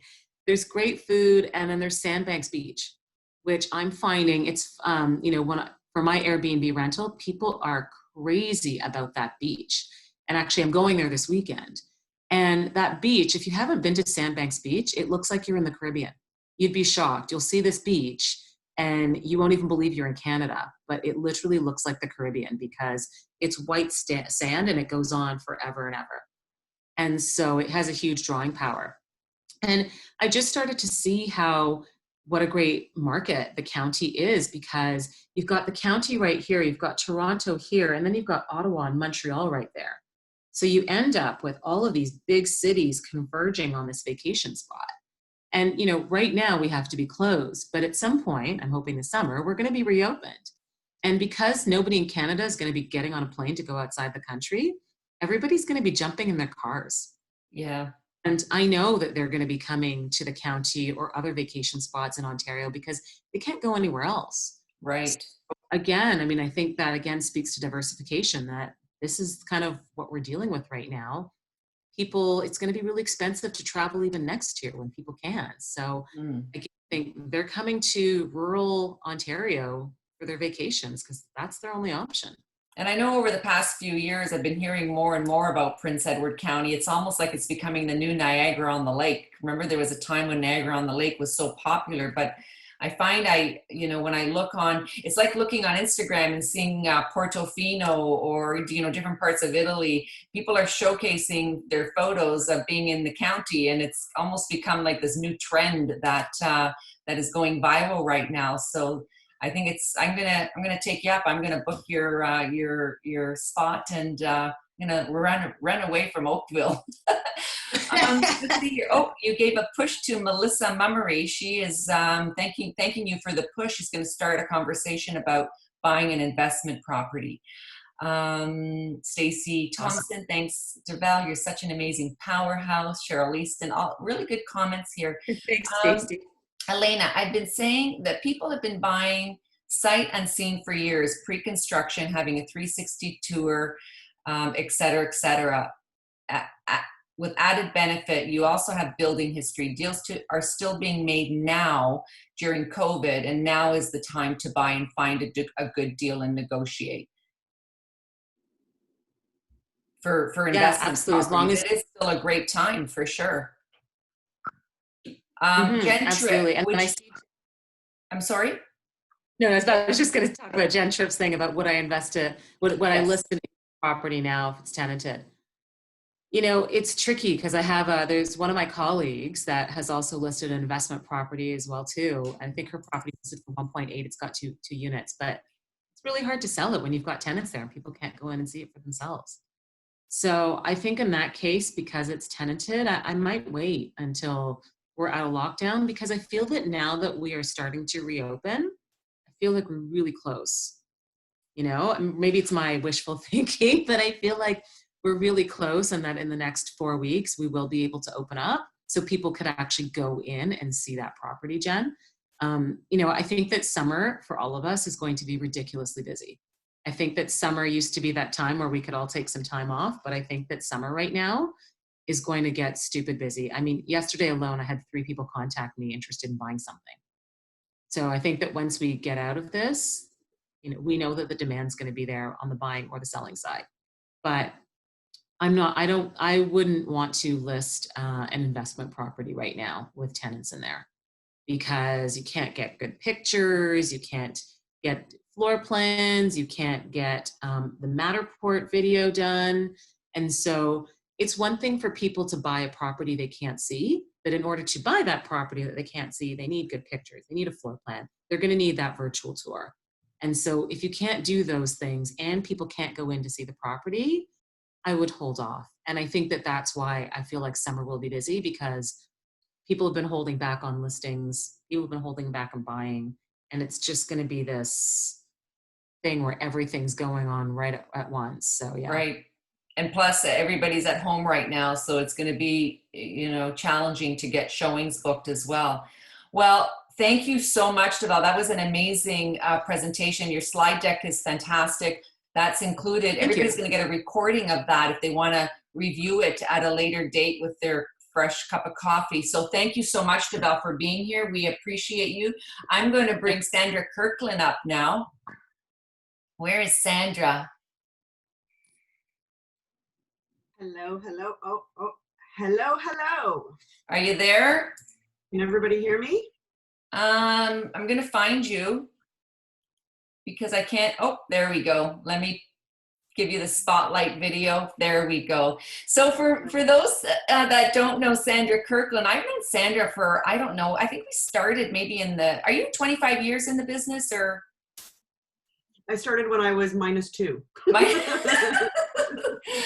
I know Sandra when she was in sales. Yeah, I know Sandra when she 2 years in now. How many? 14. 14. So I remember the day, because we've always worked with the same company. You were in sales, and then you transitioned to management. You were a broker of a really busy Royal LePage office.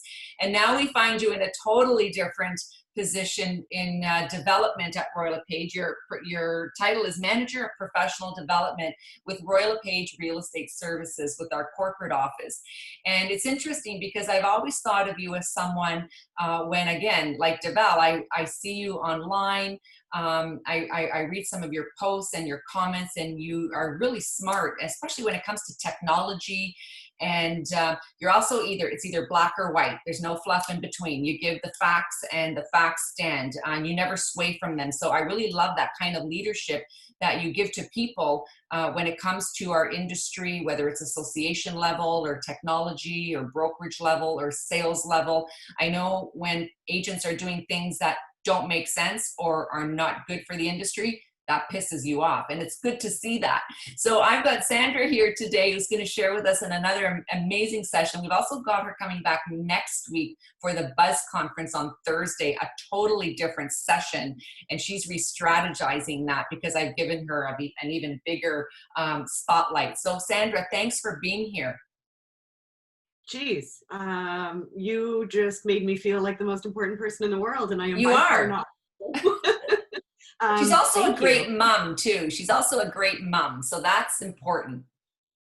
I think I have my days just like everybody else, having my 5-year-old at home. So again, thank you so much. Yeah, 14 years feels like a really long time, and it doesn't feel like I've been in real estate that long, but it also feels like I've been in it forever. Like I don't remember anything that I did before I was a realtor. So thanks. Yeah, that's pretty much my bio. You know, I really identify with everything that Karen was saying this morning about organized real estate and volunteering and giving back into your industry. And I have to say, probably the only reason why I know as much as I do about the real estate industry is because of the volunteer work that I put in.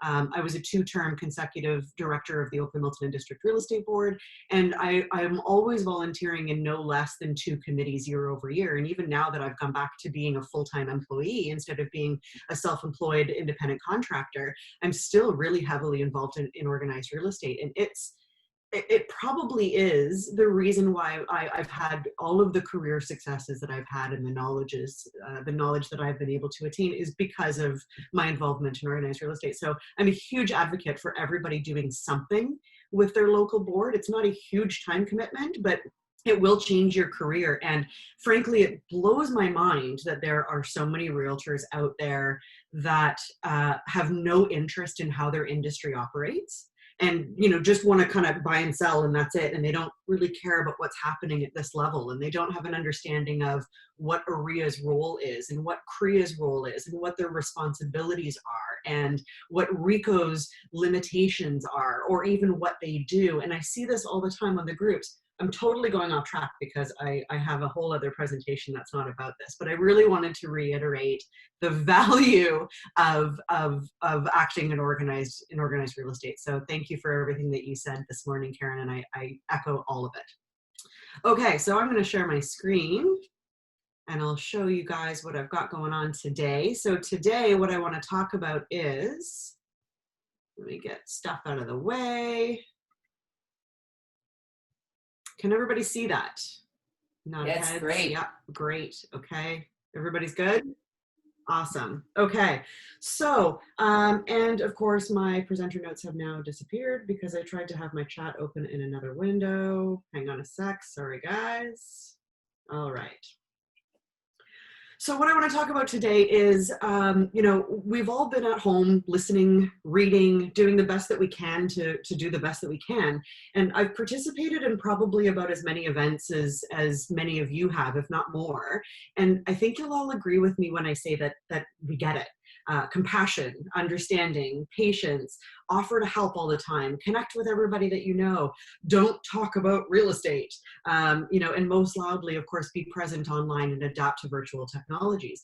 Okay, but how? I mean, a lot of really great, incredible leaders, influencers, and realtors have told us that these are the things that we need to apply now in order to remain productive and to own the rebound. But sometimes that's really easier listened to than it is applied. And I know that in the past, I felt really, you know, confident as heck about what I'm about to do until that minute that I hit dial or I hit, you know, start live video. And then somehow I find some random excuse not to hit dial or to go live. And generally it's because I found that it's because I'm not fully confident in what it is that I'm about to say or the purpose for me calling that person or going live on the internet.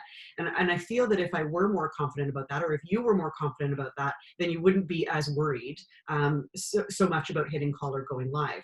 So today I wanted to hopefully in short 25 minutes give you a bit of a roadmap to get from where you are today with everything that you've learned over the last couple of months of being sheltering at home, and how to actually apply what all these incredible influential motivators are telling you to do, and to get to where I know that you can be.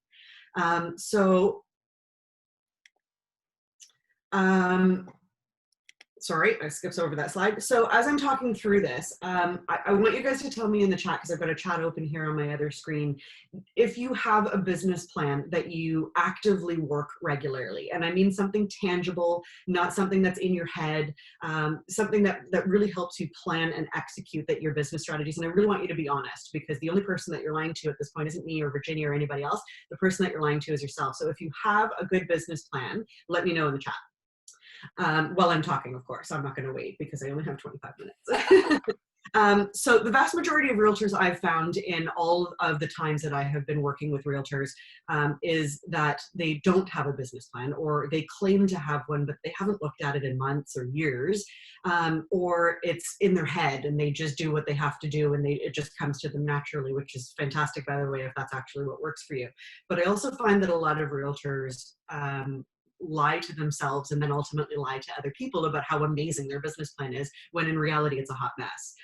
And I feel like realtors don't bother doing business plans because of two reasons. And reason number one is that they don't know how. They've never done one. Nobody's trained them or helped them to do one. Thinking about it is overwhelming. Or the other reason why is that they think that they'll make a plan and then something is going to go pear-shaped. September is not going to work out the way that you anticipate that it's going to be. And so your business plan is broken and now this is a total waste of time. And I want you to take a look at this chart that I've got up on the screen. The gray line is the analysis. And you guys have already all been doing this, whether you realize it or not, since we all went inside and drew our curtains shut back in the middle of March. There's been little to do. You've been thinking a lot about your business, about your future, about what's going to happen if the market doesn't recover right away, strategizing for the future. So you've all been doing this. And because there's been little else to do, I mean, apart from your personal pressures of family and whatever else you've got going on. So I really suggest that for the next little while, maybe the next month or so, that you put a little bit more elbow grease into making this a formality in your day-to-day, really working on your business. And flat out honesty, this can be really, really hard. You know, it's really easy to lie to ourselves and say that we can close business without really doing the hard things, or telling yourself that tomorrow you're going to door knock with gusto, but not today. I'll do it tomorrow. You have to be honest with yourself. And like, no lie, this job is hard, right? You know, looking at some of the chats here, a lot of you have business plans, which is really great, but I would imagine that those of you that haven't commented in the chat maybe don't have one or maybe need to be working on, and that's a great place to start with your self-admission on this. So if you do decide to focus a little bit more on this, sit down with paper, and it needs to be a pen on paper because there's just something more committal about ink on paper rather than typing away on a computer or a phone. And just openly write about your business and your goals and the stuff that you love to do and the stuff that you hate to do, but you do anyway. Just point form, paragraph, whatever, just write and just get it out. What do you want to do to generate business? What are some of the things that you have done that have been successful that you really enjoyed doing and wish you had time to do more of? What are some of the things that you've done that you absolutely hated? Maybe they generated some business for you, but you absolutely despise doing it and you wish you never had to do it again. Write down all of those things. Some of them you're still going to have to do, you know, like paperwork or, you know, database management or maintenance, but maybe some of it you don't, or maybe some of it you can outsource, and you're not going to know until you put everything down on this image and be able to sort through it by looking at it. So that is part of your planning, your past business analysis and some of the things that you want to do moving forwards. And the white line at the bottom now is your preparation, your goal setting, solidifying your why, which Stephanie Kanidas talked about last week at the Queen Bee conference. Working what you need, figuring out what you need to do to achieve the things that you were talking about in your analysis and in your goal setting. Hopefully you had a couple of personal and professional realizations while you were working through that gray line. So the orange line in the middle, which extends far beyond next March, let's be honest, is your action. When you're confident that what you're doing now will contribute to the results that you're planning for tomorrow, that will show in your work, especially in how you talk to people. A big mistake that you can do is to get an idea now from listening to one of these sessions, for example, then just going out and trying to execute it this afternoon. This kind of stuff takes preparation. Do you know what your return on your investment is going to be, whether it's monetary or whether it's time? Have you figured out if this is actually worthwhile doing? Just because you enjoy it, it doesn't mean that it's going to make you any money at the end of the day. Forget this waiting for recovery business. You guys need to start planning now. So in my job as manager of professional development, I'm no longer selling. I full-time, and in all honesty, I work just as hard as you guys do. It's probably 10 to 15 hours a day, 6 or 7 days a week as well. One of the things that I do in my job is to conduct a 2 full-day business planning course with our realtors. And I'll tell you that those 12 to 15 hours that I work with those realtors is really not enough to create a really good business plan. It's only the skeletal bones that people need to really be able to move forward. And of course, many of you that have plans, Bernadine, you don't always follow yours, a couple of other people here, Devel, of course you have a stellar business plan. I have no doubt about that. I could probably learn a bunch of things from you as well. You'll know that your business plan needs tweaking on a very, very regular basis. I know many people that look at their business plan every single day and tweak and adjust as the market moves. You know, it really takes careful consideration, planning, and most importantly, preparedness for adjustment as markets shift unpredictably. We saw that, of course, in 2017, and we're seeing it again now, of course. Nobody could have predicted this coming. I think most of you would agree with me on that. So the one thing that I hope that you can take away from this aspect of business planning is to work from your goal backwards in terms of your planning. So let's say, for example, that one of your goals is that you want to achieve 20% of your local geographic farming area within 2 years. So that's great. That's pretty easy to attain with a really good, solid business plan. Do you know how many homes 20% is? I've got a couple of spreadsheets for that. If you want, DM me and I'll send you the link for the spreadsheet to help you identify what the percentage of your geo farm is. Plug in a couple numbers into a spreadsheet and it gives you the results. Do you know what your GCI is with 20% market share in your geo farm? This is the kind of stuff that you need to know in advance. And of course, how do you want to do it? Do you want to do community events? Do you want to do postcard mailings? Do you want to do door knocking? Do you want to be the local hero? Maybe it's a combination of a whole bunch of those. What are your percentage of weights on each? You want to do a lot of print and a little bit less community heroic work, or vice versa. You got to figure out what those weights are. And once you figure that out, what are the steps that you need to take to do those things? So if you want to be a community hero, maybe you want to do a block party in September. Okay, I need the permits. I'm going to have to start to apply for those in July. I need the marketing, all that kind of stuff. You can work backwards from the end result in order to identify what it is that you want to accomplish. And if you need help with any of this, business planning is hard. And if you haven't had training or you haven't done one successfully before, it's hard to just create one flying by the seat of your pants if you don't have training. So seek out customized assistance for creating your business planning. There's tons of experts in our industry that have experience helping you with business planning. Your managing broker is probably one of them that at least has a basic template that you can start to work from. I guarantee you it will change your business. So as you get started on your new shiny business plan, I acknowledge that it can be totally exhausting and counterproductive to just work all day, every day on that. You know, for those of you that listened to Victoria's session on DISC personalities, most of you in this room right now are probably D's and I's, and it takes a really good S and C to be able to create a solid business plan. So I understand that most of you are not going to be able to commit to 15 hours a day over the next 2 weeks to create your business plan. These are some other things that I want to give you some ideas on to keep you busy, because you need to take breaks from creating your business plan over the next little while. So here's 4 things that you can do to fill up your workday. Number 1, develop. Have you always wanted to take certified negotiation expert? It's frequently touted as being one of the best training opportunities in the real estate industry in Canada, and it's now being delivered online. Great opportunity to take CNE or to take the expert CNE. What trainage is your brokerage doing? Are you skipping out on those meetings? Why? There's no better opportunity than now to get involved with your local board, with AREA, with your brokerage. Listen to everything that is offered to you guys. Don't forget about proper education while you're joining into conferences and Zoom meetings. Update your checklists, your workflows. I saw a thread on the Facebook group for real estate female badasses that's run by Sarah Kelke, where a lot of the responses of what do you need supported in your business was systems and checklists. Don't wait for somebody to hand something to you that's already done, because your business is personal and it's unique to you. What's stopping you from creating your own checklists? Create them now. Work backwards from doing a transaction as to all the things that you need to remind yourself to do. For example, something that I always forgot was after one of my listings went sold firm, my jurisdiction in Oakville demands that you take your for sale sign down 2 weeks, up to 2 weeks after you've put the sold sign on it. And I always forgot to do that. And the amount of times that I got in trouble for having my sold sign up on somebody's front lawn for way too long, or I get, the buyer who has now moved into the home going, your sign's still here, embarrassing and mortifying. When I created checklists, I automatically knew that the minute that 2 weeks was up after it had sold firm, that the sign was coming down, and I was able to plan for that in advance, and it never happened again. Work on your checklists and your systems now. Number 3, and obviously this should really be a given, we're all saying it, the realtors that are doing business today are doing this every day. The ones that aren't doing any business are the ones that aren't too sure what to say and are too afraid or too nervous or too self-conscious to reach out. So you guys all know about Connect. I'm not going to repeat anything that everybody else has been saying for the last month and a half. But number 4, and most importantly for me, is own it. You're supposed to be an expert in real estate, right? So become that expert. Do you know how much prices have fallen in your area?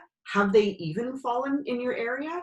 Sales and showings are at 30% of what we traditionally expect towards the end of May, or at least they are in my market, but are they in yours? How could prices not have dropped if that is actually the case in your market? You need to be aware of this stuff, and you need to know this stuff. Be able to talk openly about what's happening, consumer confidence, how that's changing or trending week over week. Be careful, don't predict the future. I'll talk about that in a minute. As obvious as it may seem, you just can't predict the future. I'll talk about that in a minute. I talk a little bit more about these 4 items in my session next Thursday. So if you haven't already registered for next Thursday's Buzz Conference, make sure that you do. Okay, next slide. So one of the tactics that everybody is talking about is virtual open houses. Everybody's wanting to do them. Everybody's talking about, there's training sessions coming out like crazy about doing virtual open houses. It's a hugely hot topic. Most of the boards have managed to allow the inclusion of booking one. CREA and Realtor.ca allow you to book and live stream your open house on your listings on Realtor.ca. And a lot of people are getting really good engagement. So these are working. Melissa Sescon, Virginia, at our brokerage, has actually sold property successfully that with relationships that originated because she did a live stream open house on her listing. So they are absolutely working. But hang on a second. What is it? You don't have a listing? Of course, not many people right now have listings. The market is at 30% or less, which means less listings on the market, less opportunity. How do you do a virtual open house if you don't have a listing? But let me ask you, when a new realtor asks how they can generate business without having a database or a listing, and what do we tell them? Host open houses on somebody else's listing. It's the same way that we do it in the physical space. We can do that in this digital world. Find a realtor who has a listing right now, who has very little online digital presence, and offer to host a virtual open house on their listing. You can do it safely. You can make sure that you're disinfecting and that you're reducing your opportunity for spread. And there's a whole lot of benefits to being able to do this. You're getting airtime in front of your own audience. You have a reason to go live. You have a reason to talk to people if you struggle to come up with other content outside of having a listing. You're showing your audience that you're working and that you're doing it safely. You're also showing your audience that property is still moving.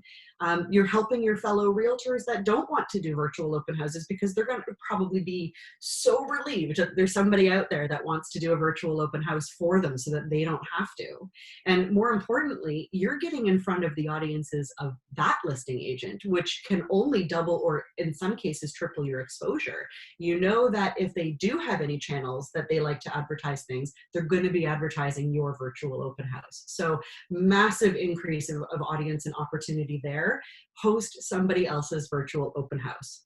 I suggest doing 3 different videos. Go live on Facebook, then go live on Instagram, then do a third one that you record offline in landscape mode that you upload to YouTube, and then you can use that link to continue sharing long after you've live streamed.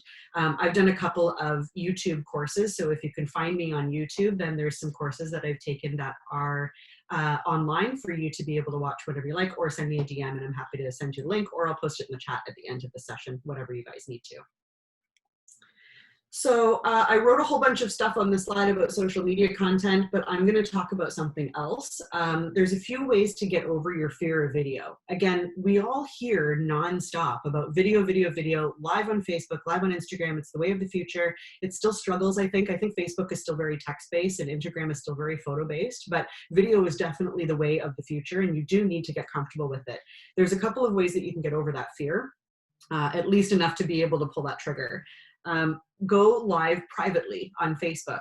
When you select the live option on a new post, like if you open up your Facebook app and decide that you're going to go live, there is an option right before you go live to change the privacy of your live stream. And you can set it to only me, and that means you can actually go live, but nobody else will be able to see it except yourself.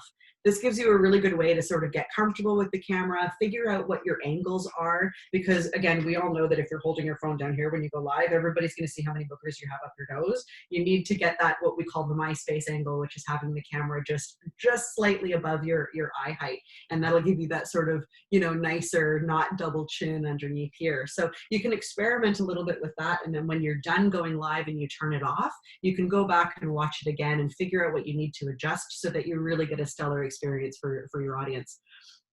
You know, and here's what you need to remember above all else about social media and how you present yourself. So let me ask you guys a question.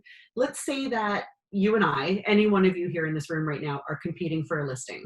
Let's say that neither of us know the sellers. We're both comparable in our experience, our local market knowledge, our amount of business that we do on a regular basis. We're similar in our listing strategies and our marketing strategies. We've presented similarly, we have the same listing fee, and we've gotten along relatively similarly with the clients. Now, imagine that they've interviewed both of us, we've both left, we're waiting for them to decide, and say they can't decide, like they're not even leaning one way or the other. So they take to the internet to help them be able to make a decision. So they're gonna look both of us up. Now, say that they go to my Facebook. My content is genuine, it's friendly, it's natural smiles, there's videos of me, you know, working with my listings and working with my sellers, similar personality to the one that I showed to them when I was in their living room or in that Zoom conference with them. I'm disarming, I'm relaxed, I'm giving on social media, I'm not selling, like I'm not just, you know, constantly posting my open houses or how happy my sold clients were. They find me on Instagram, they see that I have a young family, I live in the area, maybe they find me on TikTok and they see all the goofy things that I've done with my daughter and my husband on TikTok. I adore my community, highlighting local businesses, yada, yada, yada. Now imagine that they search for you and your personal page is pretty locked down. You don't really have anything that's publicly available, no public posts, maybe just a few public pictures and maybe you in front of a sold sign or an open house that you're doing. Can you see my eyes rolling? They find your business page and it's all canned content, CMHC articles, Treb monthly stats graph, blah, blah, blah. Maybe you've written a polarizing post about how you believed every word that came out in Plandemic, or you've got personal attacks against Ford and Trudeau, whatever it is that you wrote. By the way, I wrote a sidebar on polarizing posts that I want to address. Should you stop writing polarizing posts? I'm going to say hell no. I'm going to say hell no. If that's what you want to preach it, sister. Write your polarizing posts. I'm all good with that. If that's the ideal client that you want to attract to you, the ones that will aggressively align with your worldviews, heck, all the power to you, go for it. But I caution you to prepare to also polarize your audience and probably develop some haters. And we all know that I'm no stranger to having haters. Oftentimes when you're publicly vocal about a topic, you charge people to actively work against you. And again, I've had experience on both sides of that.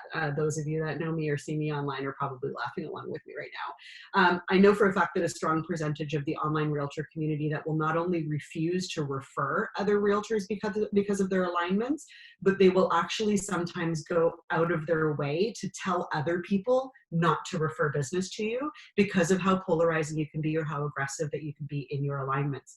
So I'm not going to suggest that everybody just be neutral and wishy-washy and never have an opinion or never have something to say. Again, we all know that that's not me at all. For those of you that know me, let's not talk about Form 801 anytime soon. But be careful in how polarizing you are being or how aggressive you're being with your political or your controversial topic requirements. So going back to the original story, which one between you and I are they going to hire? I mean, it's in the bag at that point for me because of how genuine I'm being on all of the ways that they're finding me elsewhere in the world. Something else that I also want to mention is try not to be firm in predicting the future. We're entering a depression. No, we're not. It's going to be a checkmark recovery. No, it's not. It's just a recession.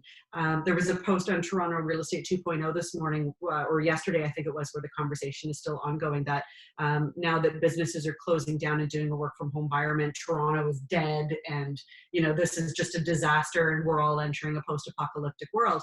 Fine, if you think that way. I mean, I don't know either way. I'm staying agnostic because I can't predict the future. But people look to you as being the voice of reason, to be able to discuss options and to be able to look in a broad perspective and not to be needle-nosed in a particular, prediction of what's going to happen tomorrow. You need to be able to do SWOT analyses and to be able to think really broadly. You're not a clairvoyant. The problem with making absolute statements is that they may not come true, and then that kills your credibility.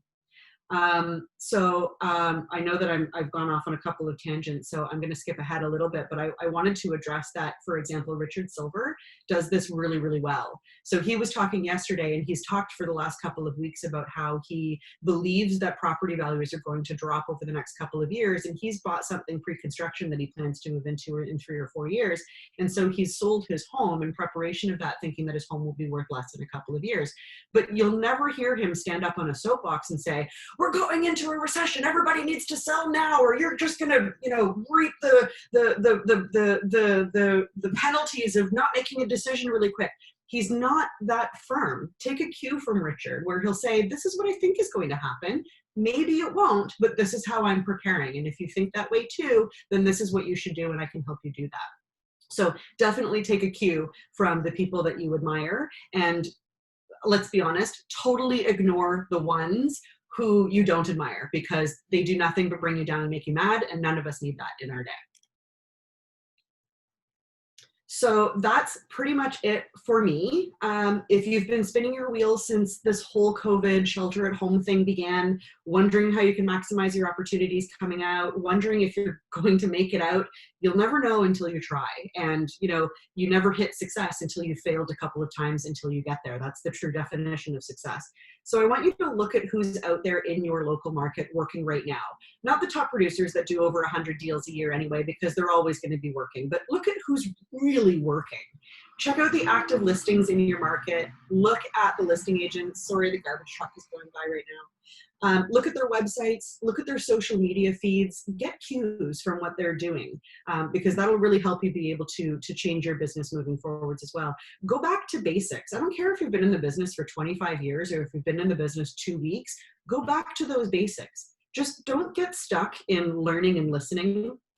Everyone has the ability to apply the learning that you've been given, and so many people are just giving for free. Virginia, Kathleen Black, there's so many people out there that are just dishing out learning and support and training at absolutely no cost. Take it, but apply it. Don't forget to apply it.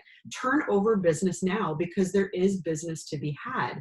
You actually can do it. If you don't have your own listing, find one that isn't being marketed online and blow the roof off with your charming personality. And thank you guys very much. That was a lot of fun. You're muted, Virginia.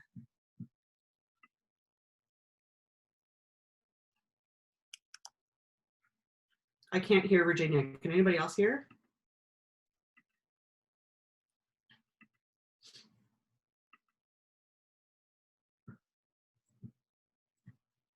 Inspired me. I'm just gonna leave and let you guys finish the conference on your own, because I'm ready to go now.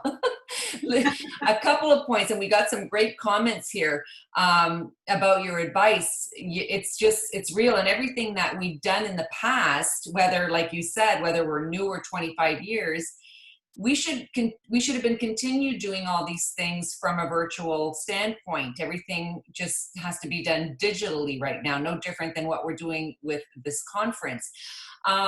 You mentioned a really good point, and I mentioned it yesterday at the Buzz conference. I mentioned Devel's example on how people pay attention to you online.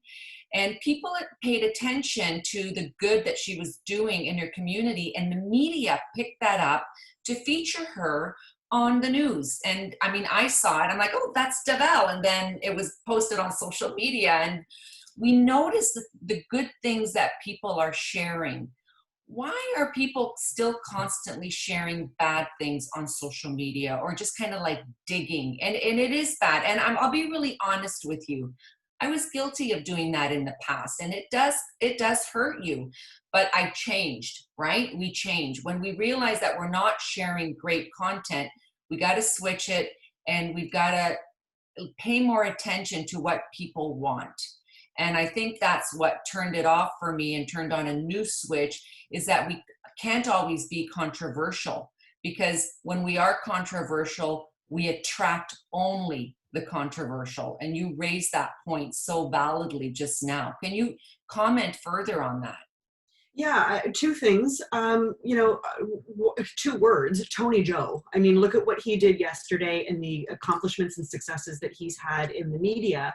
Another one to look at is Tom Story, who's on the news all the time. And, you never hear angry, polarizing, accusatory, presumptive. You never hear that crap coming out of the mouths of those people, and look at the successes they have and the minimal amount of haters that they have. So Virginia, I'm with you. I've had some pretty bad experiences where I made some big mistakes and pissed off a lot of people. I've got my fair share of haters too. I think it's part of the learning and the growth that you get as you that sort of existential side of just knowing that nobody needs the drama and nobody needs the finger pointing or the accusatory or the F you, you're wrong, I'm right. Just nobody needs it.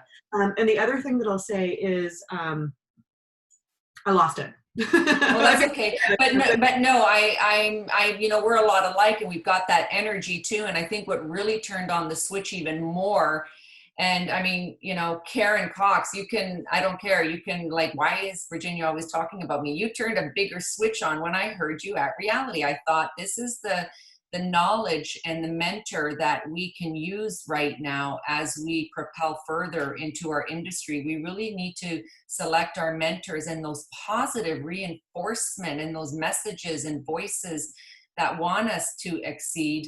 And I'm just so happy with the level of female entrepreneurs and business leaders and people like yourself that are in training and development from our, whether it's our association levels, our corporation levels, our brokerage levels.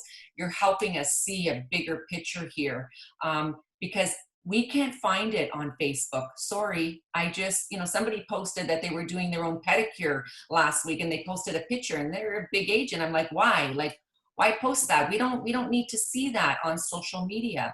So I want to hear from more women like yourself. And as well, we're not perfect. We're constantly evolving. I may be doing these buzz conferences online, but trust me, I'm getting a lot out of this too, as well as, some women are shy. They won't unmute themselves or share their photo yet. They're not ready yet, but we're here when you're ready. But they're sending me messages on Facebook and Instagram that this is amazing. They love what Sandra is saying. Oh my gosh, she seems like a power force. I want to learn more. So, kudos to all of you guys for bringing these voices to our table. The conversation table is important. Let me just add quickly before because this is a perfect flow into what I know Cheryl is going to talk about, knowing her. But, when it comes to being fearful of being online, I really feel like whoever that top producer is that posted a picture of her feet thought that she was, doing that whole, personal connection with her audience. And sometimes, we just don't really know what it means to be a personal connection. And I say to people all the time, turning on your video isn't going to, let people see the inside of your closet or what might be lurking behind your toilet that you maybe haven't cleaned in a couple of weeks. Like, it's not about showing a picture of your address or your grandkids or, something that you feel is personally invasive. But we do want to take a look at your personality. We don't want to see feet. But this is the thing. Listen, I posted a photo of my hair a couple of weeks ago because my hair is really dry, and I thought, we're so used to posting pictures after we've gotten our hair done, and when we get our eyelashes done or we get a new color lipstick or new frames. And, you know, sometimes that's not us. So I posted it because I wanted people to know, listen, this is really the real me. Like, my hair is in a hockey bun, I've got roots, and I'm a real person. That's the reason why I posted it. And I think it's great that people are comfortable posting their feet, but maybe posting the great vibrant color you got, or, you know, the process of, you know, not having your manicurist or your pedicurist available to serve during this time. Because I really now respect more of my service providers, especially my hairdresser, more than ever. So, you know, we are our own. But another thing, Sandra, is we all have a past. We all have, you know, little skeletons in our closets, or big ones, and we maybe have all come from emotional and personal traumas in our life as well, and we can't judge each other. And I know in the past I have judged people too, only to get to learn to know them even better. And I'm like, wow, I can't believe I let all these years go by just because of something I heard or something I felt. I really like this person. And then you hear their story and you feel almost ashamed that you didn't dig further, right? And because we're all human. We might be superhero realtors, but we're really all human. But I love how just connected you are to people, and how you have a strong ethics, and you don't take shit. It's a black or white, and I really respect that about you. So thank you for being here. Any questions for Sandra? I got a comment here. I am never a sell at people person, but especially now my focus is so much more on community minded people. I am in the helping mindset as far as business goes. That's so good. Great comments on your presentation. So thanks for being here, Sandra. And we look forward. Next week's going to be good because I got you with Adam Stern, Christopher Alexander, Mr. Posler's grandson, who's really doing amazing things over at RE/MAX. I'm looking forward to listening to him because I haven't spoken with him in a while. But I'm just so happy to add you to that session. Thanks so much. Super excited. Thanks, guys. Okay, we're going to bring our last speaker. Where is Cheryl Easton? I'm going to give her the spotlight now. Hi, Cheryl. Hey, how are you? So, you know, I've only learned about you and of you this year. I heard you at the recent reality conference. You didn't warn me to bring Kleenex to your session. Now, this session is not about that session. That was a pretty emotional session, but that's like, we can't judge our new connections and our friends, but it was nice learning your background and what drives you to be who you are today. Cheryl is a realtor in Bancroft with Street City Realty. Now that's Costa's brokerage, correct? Yes, Costa and Mary Palopoulos. Yes, and he's one of the directors at Aria or Treb right now. He is the president of Korea. Korea. You know, he's everywhere. I mean, he's at every title in the industry, I think. So, and I did get an email, and I did see that post actually on the Aria Facebook page. So we love Costa. He represents that pivotal grand position that we can definitely learn from. All of our male leaders, you know, John DeMichel, Tim Hudak, we got some power men. Oliver Mattis here in Oakville has made such a dent in making Oakville more progressive in our industry, and we just are so grateful for Oliver Mattis. I hope to have him speak at a future conference. He's great. Cheryl is also a motivational speaker. I love following her. She really represents this new, you know, female voice in our industry. Again, I've just met you and I'm looking forward to learning more. So I welcome Cheryl to the screen. Thanks for being here.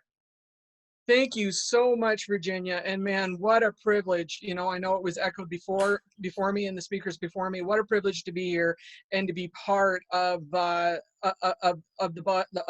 Queen Bee, part of the buzz. It really is an honor, and I thank you for that introduction. It's always humbling I think most of us, it's really hard to see or to hear, all these positive words, right? It's like, oh, that's not me. That couldn't be me. Why is she describing me like that? But just a wonderful, wonderful thing. And it's great to be here. Before we get started in the presentation, I've got a question for the audience I'd like you to answer so that I can take a peek. So today, it's a beautiful day. Please, in the messages, tell me what has made you smile today. First thing that comes to your mind. I just want to read. I just want to see what's making you smile today. While you're doing that, again, before I get in my presentation, I'm going to do my suggested reading. I get asked this a lot now, so I'm not going to wait until the end because I know we're getting a little bit shorter on time. So, number one book in my life, The Four Agreements, Juan Miguel Ruiz. I cannot tell you how much this will change your life if you read it and you apply it. The four agreements are so simple. Number one, be impeccable with your word. We're going to talk about that in a minute. Number two, don't take anything personally. Number three, don't make assumptions. And number four, always do your best. We're going to be touching on those things in just a couple minutes. And then this one, Rebecca Mountain. I just received this signed copy. It's called Think Again. And it's an amazing, amazing, amazing read, and I can't recommend it high enough. So those are my amazing reads, and I really appreciated DeVal making a note of that. We learn through reading, and we read and learn together, and it's an amazing thing. So here we go. I'm assuming I'm on share screen. Yep. Can you guys see that? Can you see my screen? Can you see?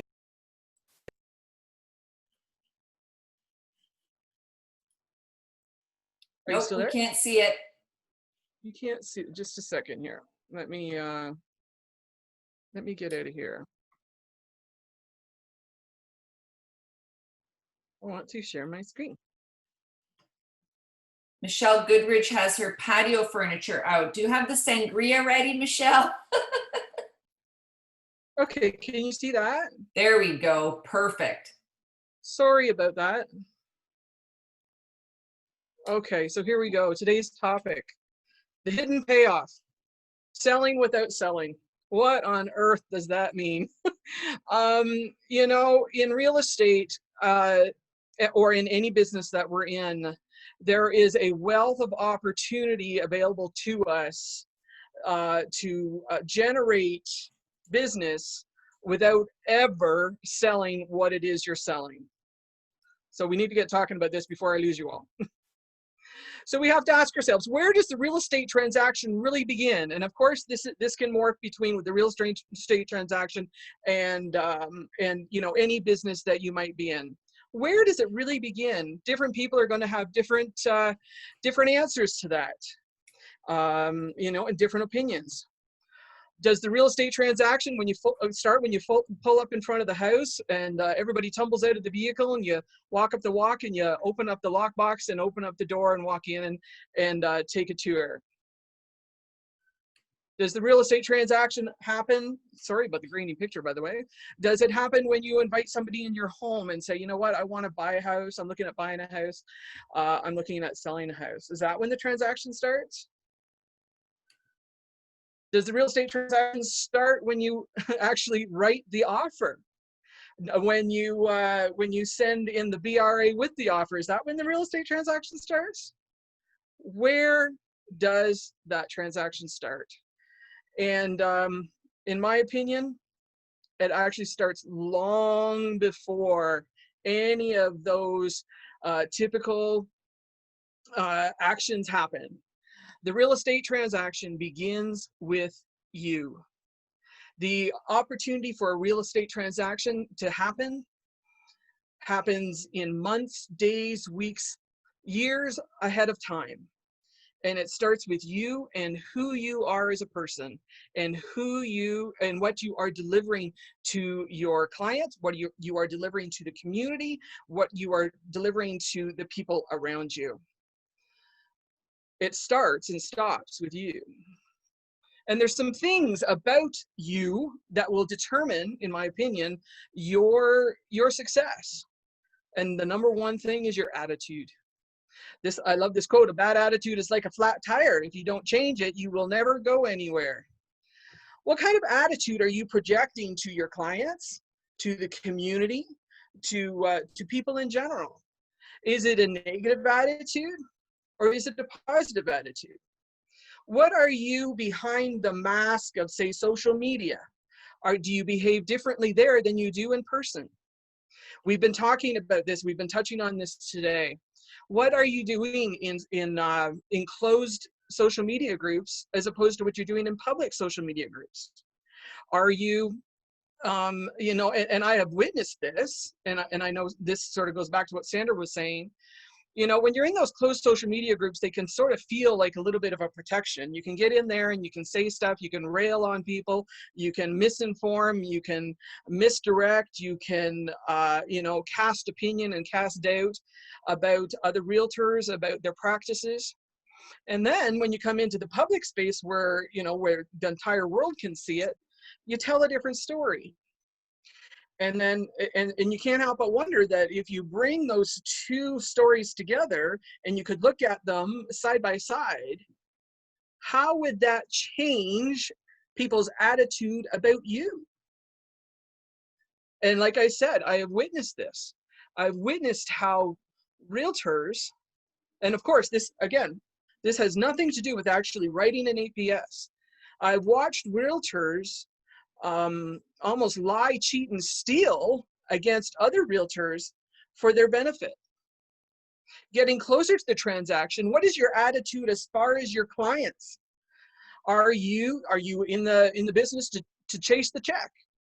Are you thinking, okay, well, if I show this weekend and I show 5 houses and the average of the 5 houses is $500,000, so I know that my take home is going to be about, you know, if I double end it, you know, $20,000, $30,000, I might make 10,000. Is that what's in your mind? Is that what's forefront of your mind? Is that your attitude when you get up in the day and you say, I'm going to go to work today because I want to go and make money? Or is your attitude on the other side where, you know what, I have the opportunity to change lives today. I have the opportunity to make dreams come true today. I have the opportunity to build a relationship today.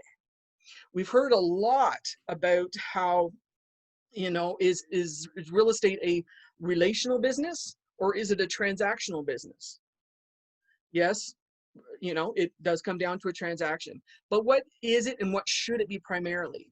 In my opinion, it should be relational first. 100%, all day, every day. Because if you invest in the relational, you will always get paid. You will develop relationships. You will develop a referral network. You will develop an opportunity to be paid in perpetuity because people will refer you. You know, if you start with mom and dad and the kids grow up and you give them a really great experience and you maintain that relationship through time, they're going to be, when it comes time for the kids, they'll be like, who should we use? Mom and dad are going to be like, well, use our realtor because she stayed in contact with us. She cared about us. She took care of us. She continues to be interested in our lives. The transactional realtor will sell real estate, no doubt. They're absolutely.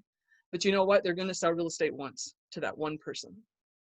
They are more likely inclined to maybe cut corners.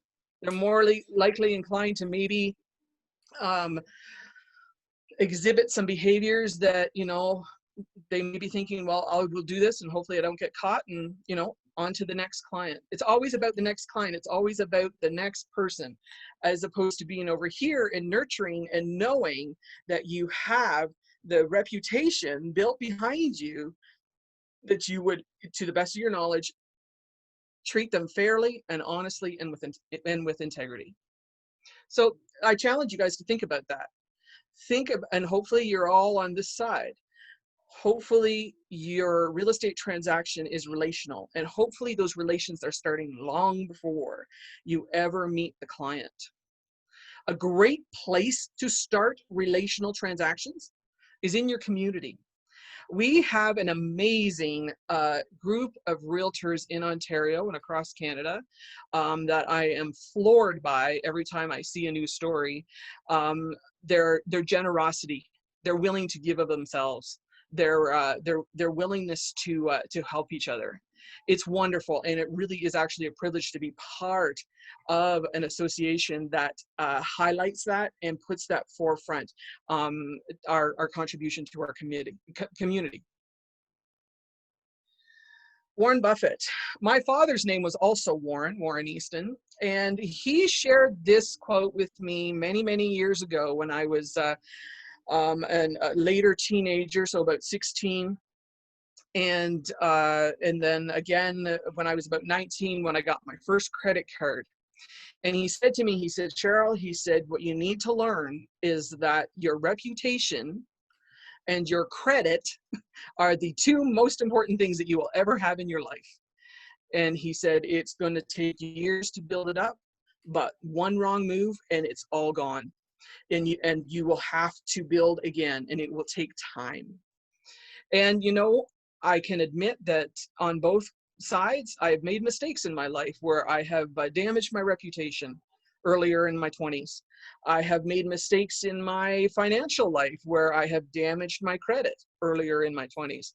And it took a long time to make those things right again. It took a long time to build the trust. And it's the same with realtors, whether you're dealing with your clients or realtor to realtor. So I have people ask me, you know, Cheryl, like, how do you build your referral network?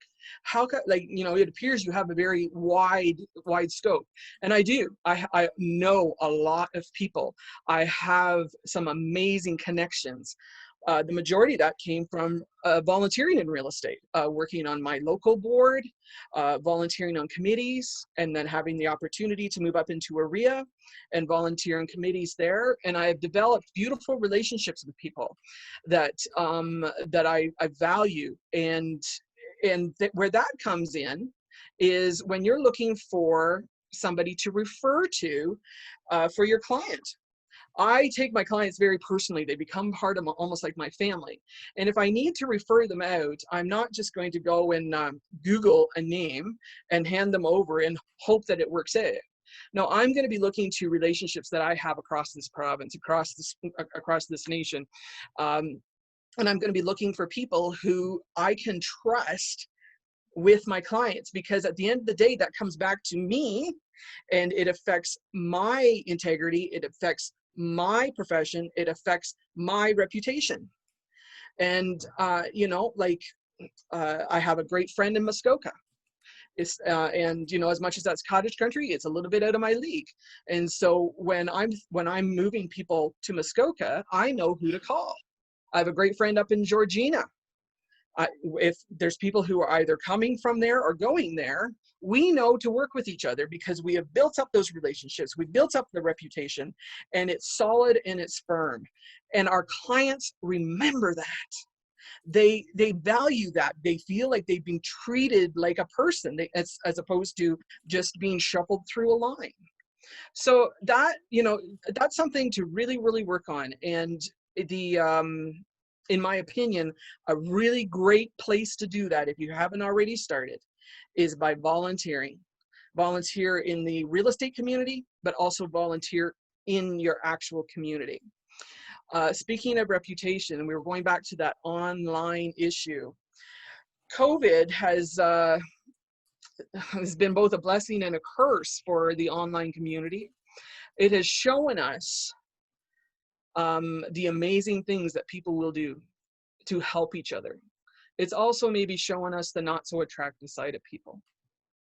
And it is so unfortunate because we all see it. And I can tell you personally, I've observed these things, and I know you all have too.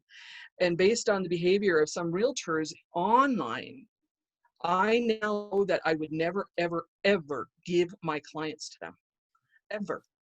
Because if they can behave this way, either in a closed group or online, you know, full on, what are they going to do to my clients if I pass them on? And guys, that's something that you are in control of 100%. You are in control of what you put online.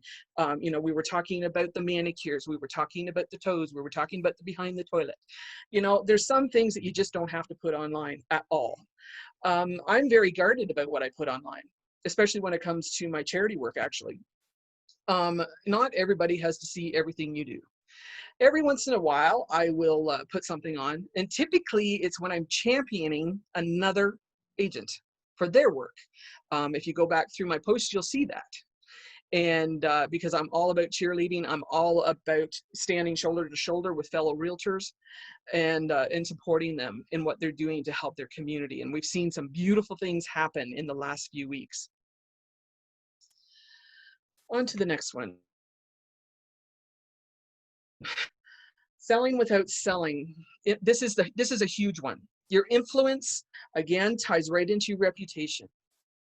And you have to ask yourself, do I want to be a leader in my community? Do I want to be a leader in the real estate world? Do I want to be a leader in my life?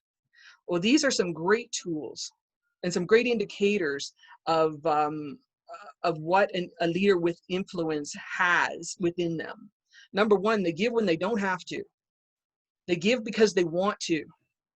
They, you know, we've seen that with these different charity events where, you know, people have come together and they've supported sight unseen people who are doing amazing things in their communities. And don't forget, the public sees this too. The public sees when you are out there and you're giving and you don't have to. They care for others. They care for their fellow realtors. They care for their fellow man. And they continuously grow. Learning, I hope to God that I learn for the rest of my life. I hope on the day I die, I die learning. I can learn so much from my clients, people in my community, fellow realtors. You know, when I first started real estate 6 years ago, I had a conversation with somebody because I'm a hugger. I love people. I love to bring people together. And I had an agent come to me and say, Cheryl, you know what? Like it's a free for all. You know, it's about you. It's not about them. Nobody else gives a care. You know, so don't try to get close. Don't try to be friendly. And I thought about like that really bothered me. And I thought about it for a while. And I'm like, well, why wouldn't we want to be close? Yes, I realize you're in business for yourself and I'm in business for myself, but does it have to be such like a cutthroat business? Does it have to be where, you know, well, like again, going back to the online thing, like we're destroying people we've never even met online? Does it have to be, you know, where we're ignorant with each other when we're doing a deal? Does it have to be that way? Not at all. The best deals are when, you know, the selling agent and the buying agent come together, and they come together with the common goal of bringing the buyer and the seller together so that both get what they want and everybody goes away happy. Oh, and by the way, you also happen to get paid. Like, you know, like if the deal doesn't come together and your ego gets in the way of the deal and, you know, you try to exert some supernatural control over the deal, it's likely the deal's going to fall apart and everybody loses. We don't want that. Live authentically. This is a question I have to ask myself all the time. Is what my client is seeing, is what the public is seeing, is what realtors are seeing? If they see me online, and they see me in person, are they seeing the same person? Are they seeing, is the person they meet there, are they seeing the same person who is, you know, putting up all these posts online? There's something to be said about authenticity, and clients especially will pick up on that. And it's not like they're very, very aware of when they're being used for a paycheck. They're also very, very aware when they're being cared for and somebody is coming up alongside them and standing shoulder to shoulder with them, putting their arm around them and saying, you know, let's go make a dream come true here.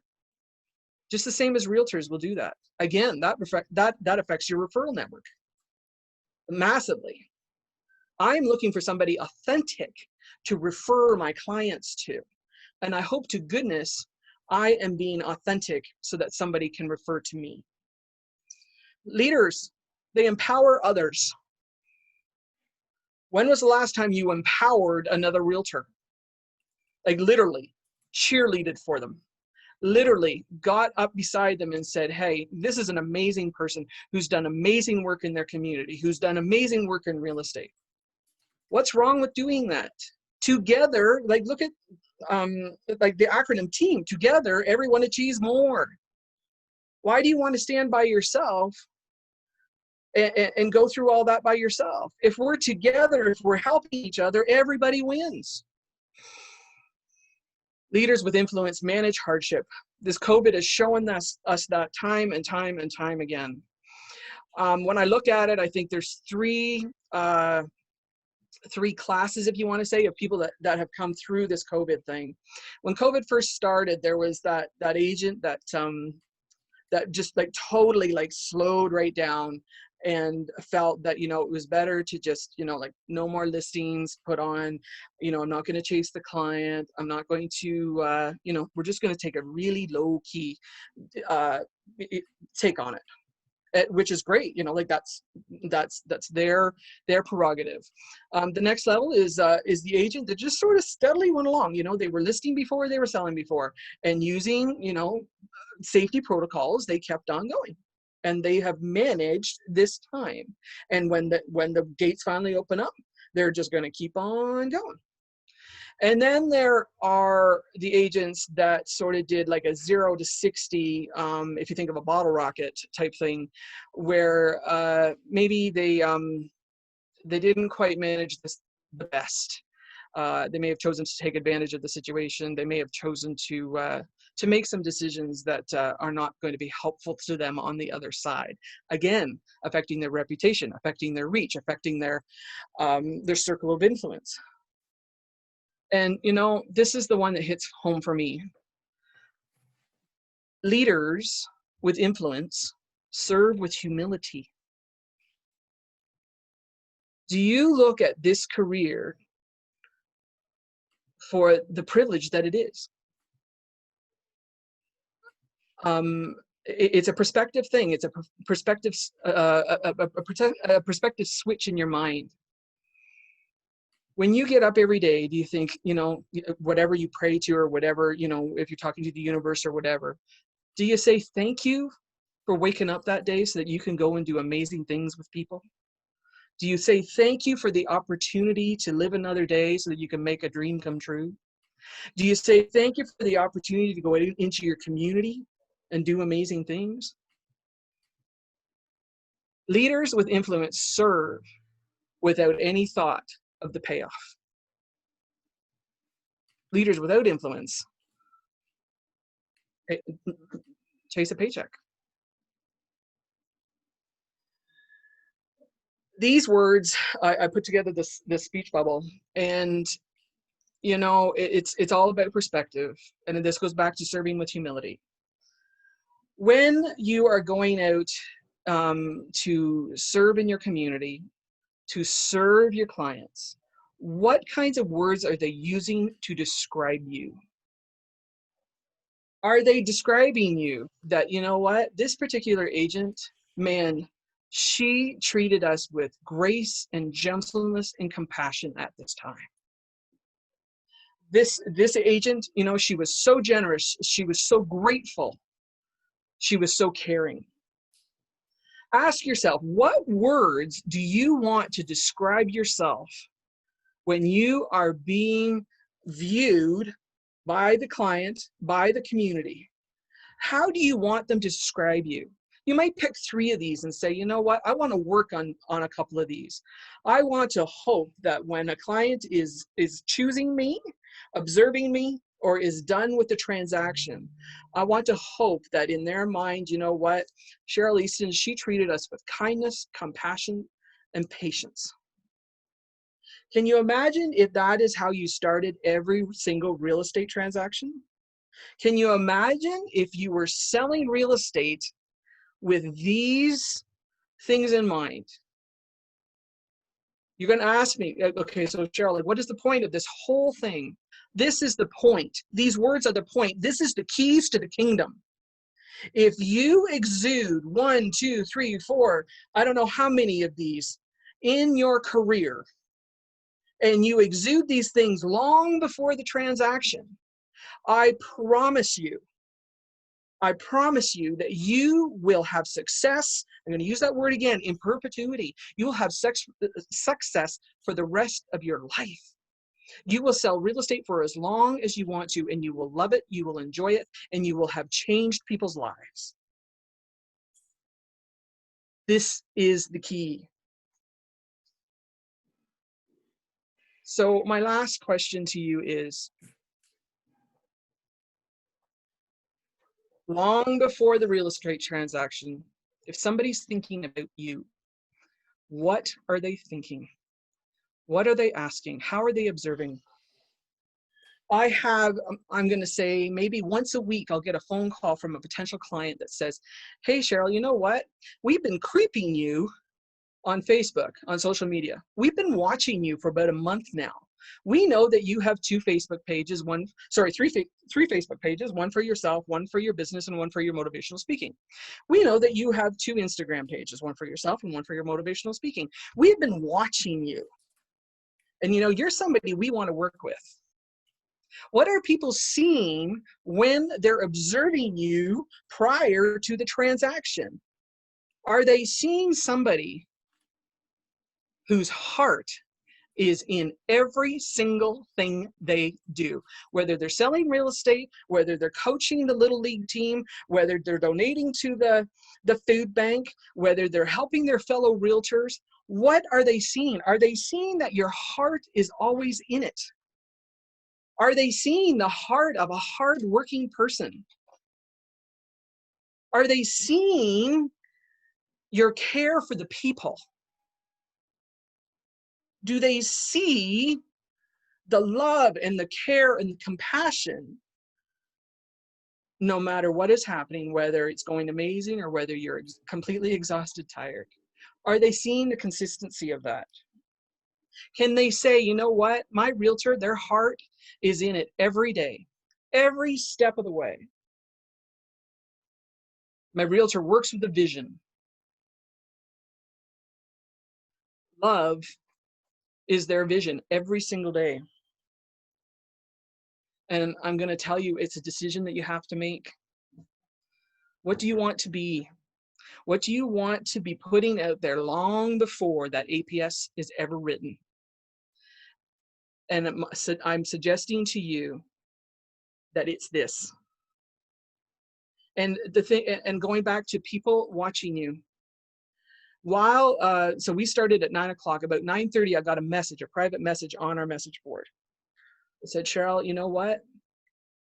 I've been watching you, and you have changed my life.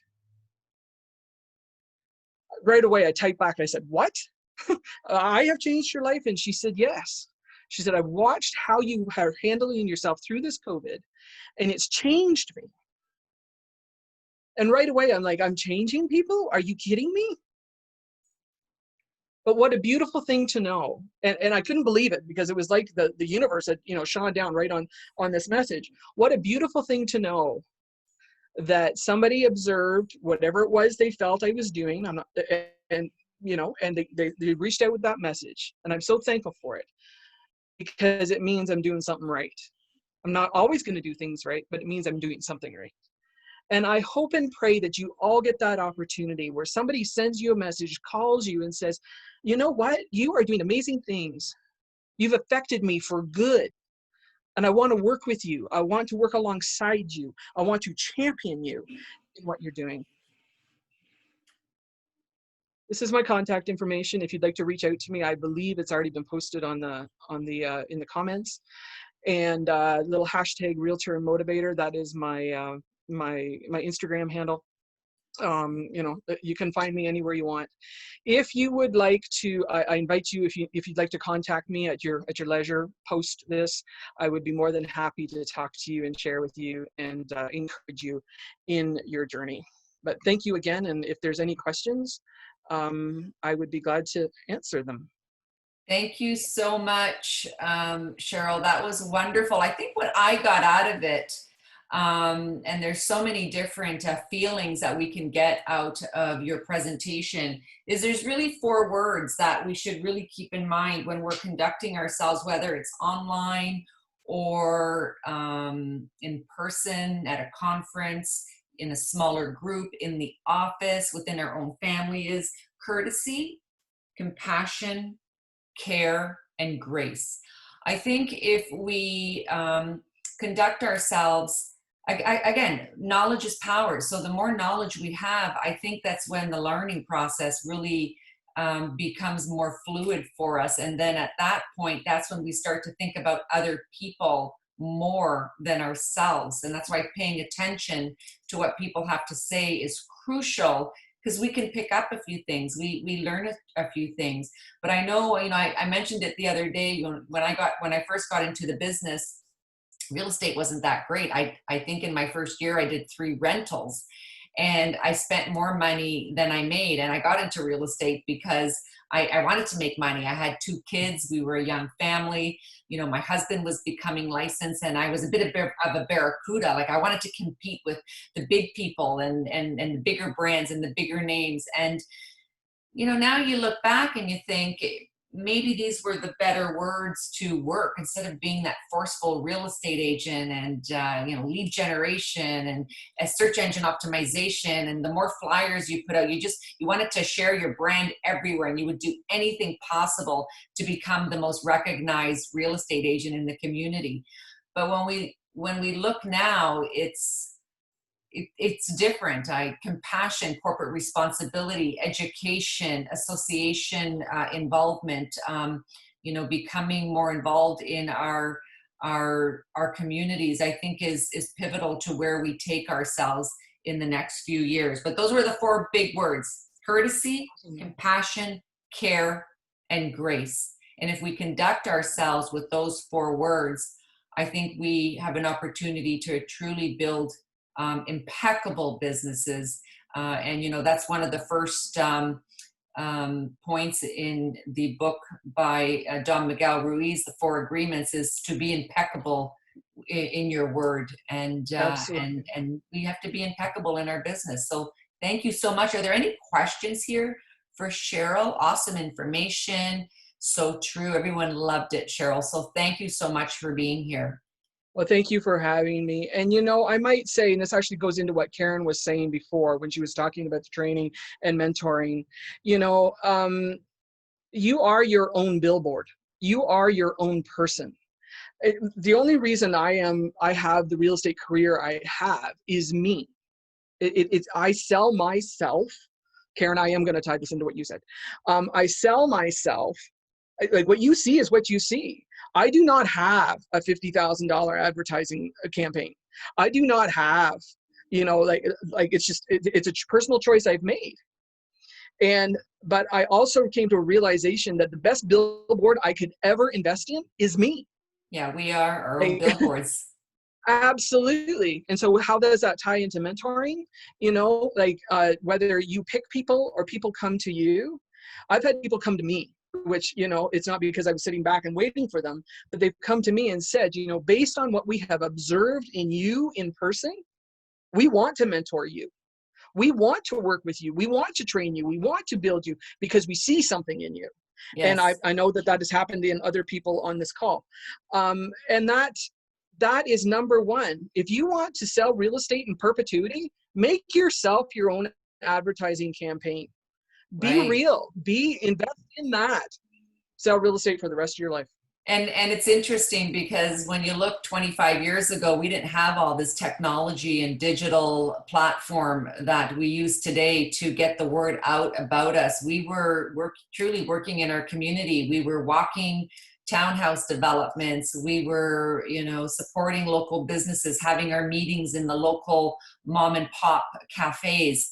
So, you know, it was a different time, but I also believe that what our younger generation realtor are doing today, you know, we look at some of our leaders out there, like, you know, Christina Kroner, Adele Palmer, James in the City, Dorian Rodriguez. Like, there's a lot of really great young people that are having fun in our business, and they're almost like the younger generation. You know, some of them are like celebrities. We want to be attached to them. Like I get a buzz every time I read about James and what he's doing. He's like energy. You know, Christina Kroner is, although young, she's so knowledgeable about her business and about perfecting it to every detail.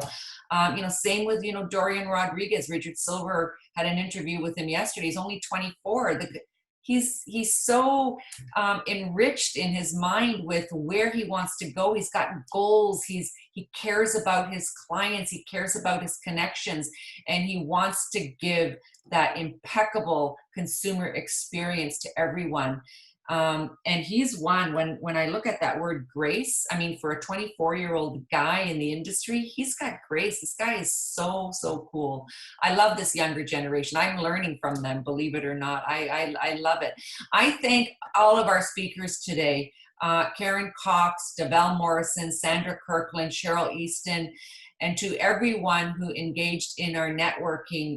Thank you so much for being here. I'm looking at myself on the screen. I need a hairdresser. I will pay big money for anyone who has a hairdresser that I can work with today. I know. I'm looking at myself. I feel like I'm in a mirror, so frizzy. Time to come off. Anyone want to give any final words out there? Do we have anyone who wants to unmute themselves while we log off? Anyone? Pauline is here. Karen Hill is here. Catherine is here from Toronto. Claudia Zummer is here. Laura is back. Adele Ashton is here. Effie is back. Anybody want to unmute themselves? Christiana, are you on? Do you want to unmute yourself and show us your pretty face? Maybe share about what you're experiencing as a new realtor in our business. Is everybody going to be shy?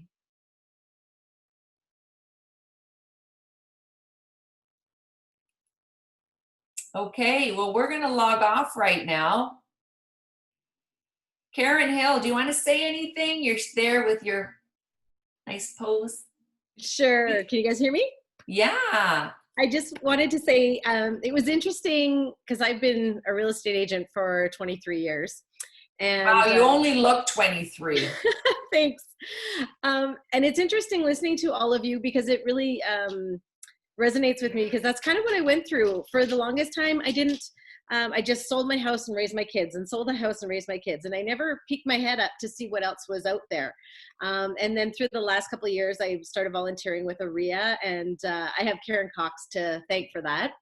I met her and thought she was so amazing. And I thought, I can do more. I could do this. And through the last couple of years, I've met so many of you wonderful people. And I feel like the good takeaway from COVID is I've got to know you all on a personal level by what you've posted on Facebook and the way that you pump everybody up through COVID. You know, everybody's had their down days, but I know that I could jump on one of these and go, we got this, we got this. And I feel like I've made relationships with so many women, fantastic real estate agents and everything through this, that we'll be friends for a long time to come, that without COVID, maybe we wouldn't have had this opportunity. Right. So thank you to all of you for your wisdom and everything, and being my friend through COVID, because I'm a single girl and I'm here all by myself. So I feel like every time I logged on and saw your smiling faces, that I felt like there was people with me. Oh, that's great. You can reach out to any one of us. I mean, we've got some amazing leaders here. You know, Pauline Unger has also been a woman that I have paid attention to over the years. She has been involved in organized real estate, and we've had some great conversations, short ones, but every time we see each other, we have an opportunity to, you know, stop and say hello and, you know, share. Yeah. And, you know, how's Pat Burge doing, Pauline? I haven't seen Patricia. Doing well. I mean, I think she's surviving COVID like everybody else. I mean, being a little cautious, you know, making sure that she's keeping safe, as I hope everybody is. But it's an interesting time, and you know, I give a lot of credit to my past history in organized real estate, because a lot of the people I reach out to today are still people, that I'm involved with, and I get to, thanks to Karen, I'm still involved in committee. And so I think that, part of COVID is the fact that we still reach out to each and every one of our realtor friends, because, Yes. we are truly in this together, and we will come out of it together. Yes. So it's but surviving and being a bit happy about, it's given us a chance to pause in our lives, and some of that time that's a good thing. So You're to be right. thankful for what we have. Yes, you're right. And when I look back on the years, I look at yourself and Pat and is it Lisa Leiser? Laura Leiser, right? And Karen Cox. I mean, you four women are the ones that have really brought organized real estate, especially for women, but for both men and women, whether young, old, experienced, new. You've really brought us to this point. And, as mentioned earlier, we have our male leaders that we always, remember: John D. Michelle, Oliver Mattis, Tim Hudak, Costas. But you are the women. When I look at who can we balance this, you are the ones who have brought us here, who encourage us to do better and better and raise the bar. So thank you for everything that you guys do. Well, I can tell you that I got much more out of being involved in organized real estate. It's been a wonderful opportunity, and it continues to be, because the friends I've met there, like yourself and Karen and Sandra, and Cheryl, I continue to be friends with, and we continue to share great ideas, and that's what we as women and we as realtors should continue to do. Yeah, absolutely. And you know who I started my career with 25 years ago? The first person to say welcome to our office was Tom Labor. Oh, Tom's a good friend of mine. Yeah. So I love Tom. Yes, I laugh at all you junior people, because this is my 43rd year in real estate. 40. Well, you only look 45, so you're like. Thank you.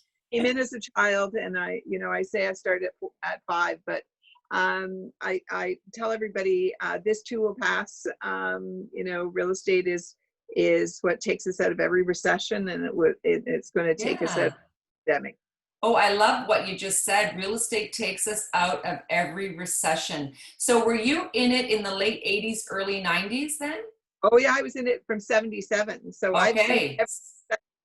I've seen the 21% interest rates. I've seen every downturn. And I say this, real estate is what took us out of every recession. So it will continue to. Amazing. So there is hope, ladies. Okay, we got to push through this. There is no leaving. There is no changing brokerages. There is no, getting a part-time or a full-time job. Let's just push through this. Let's have the confidence to connect with each other and learn from each other. And if we're feeling down, just pick up the phone. I know Sandra Kirkland, her line's always open. Pauline, Cheryl, everybody is here for each other. So let's connect. We have one more Queen Bee next week. We're going to be putting everything to sleep for the summer so that we can all enjoy our family and being outdoors. I just heard this week that our office might close. I don't know, Sandra, tell me, are we opening June 2nd? The date has yet to be announced, but a reopening strategy, which is so exciting. I know we're all eager to get back into I'm waiting for the email. Wayne's like, when's Kevin? Can you ask Sandra when Kevin's going to send that email? Soon. So Wayne's really excited too. Yeah, we all want to get back to some kind of new normal, whatever that's going to be. I think it's exciting. I think it's exciting that we, because for so long, real estate has been so fantastic. Some of us have just been sitting down and selling, right? And things been selling quickly, especially 2017, the beginning of this year. I'm really excited to go back to work and create new things for clients. And one thing I'm going to do, since my children are older now, because when my kids were younger, Pauline and Karen, I couldn't be involved in organized real estate or join a board, but I have 3 kids now. They're in their 20s. They're finished, 2 are finished university. 1 just finished high school. I have time now, so I want to know more. I might be calling you guys just to pick your brain. And sometimes I don't have the confidence, thinking, oh, nobody will vote for me, or I'm shy, but we have to believe we all have some kind of value, especially if we push each other. And I'm looking forward to see how else I can contribute to the industry too. I've been paying a lot of attention, so thank you, Sandra, and to everyone here. We love you, Virginia. Oh, look who's here. Listen, this is Christiana. Hi. Christiana is newly licensed, and she was licensed and received her opportunity to join a firm in the mid-March. Could she have gotten her license at a better time? Pauline, let's give Christiana some advice. What are you going to say to Christiana? And Sandra, give this girl some advice. Well, it's easy. There's always a market. There'll always be a market. As we're talking, somebody is deciding to get married. Somebody has passed away. Somebody's getting a divorce. Somebody is giving birth and needs a home. There's always going to be a real estate market, and always believe that. You just have to go out and find it. Okay, I'll tell you, I was talking to a young guy out in British Columbia about 2 weeks ago, young guy out in Vancouver, really tough competitive market, and he is 24 years old, so he's also very young, and he only got registered in January. So also really inopportune timing. And I'll tell you that he is about to close his 4th transaction because of the virtual adoption that he has taken. And like I was saying, getting out there and doing a virtual open house on somebody else's listing, get in front of people, because Pauline's right, there are people that are moving right now, and you have an excellent opportunity being young and doing that digital advertising for other people. We also have another Facebook group that is specifically geared towards brand new registrants. It's called what's it called, Cheryl? I've forgotten. Ontario's newest Realtors. Sorry, can you repeat that? I'll put the link in the chat. Okay. Yeah, put the link in the chat. And also, Christiana, you should really, if you're not there yet, you should be a part of the AREA YPN. You should look at volunteering, and you should connect with James in the city and seeing how you can become part of the YPN. We need young people like you. I find this younger generation has a very powerful network, and they have all the online strategies. You're right, Sandra. They have a great way to really make business happen. Thanks so much. Virginia, if I might say to Christiana, the best piece of advice I can give you is you will only ever be as successful as you choose to be. When I got my real estate license 6 years ago, there were 52 agents in my area. I have a very, very small town, like extremely saturated. It doesn't seem like a lot for a small town. 52 agents is insane. At the time, he's now my ex-husband, he told me I would never ever make it because I could never compete with people who've been selling real estate for 30 years, 25 years, 20 years. And you know what? I said I was going to succeed, so I did succeed, and I have succeeded. Put your mind to it. There'll be people who'll tell you, you can't compete with the 30 people who've been selling for 30 years. There's so many people in the market right now, you'll be diluted. If you want something, go and get it and make it yours, and it can be. So good job on you, and I wish you only the very best. Thank you so much. Thank you to all the ladies that spoke today. It was so inspiring and informative for me, especially learning how to cultivate good habits from the start by joining organized real estate investing. Everything was really like A1. The mindset, the goals on how I should approach my transactions, everything was great. Thank you, ladies, so much. I'm going to take a picture of you and give you a little plug today, Christiana. So hold on. Let's get you on. So give me a smile. She's so cute. I love this girl.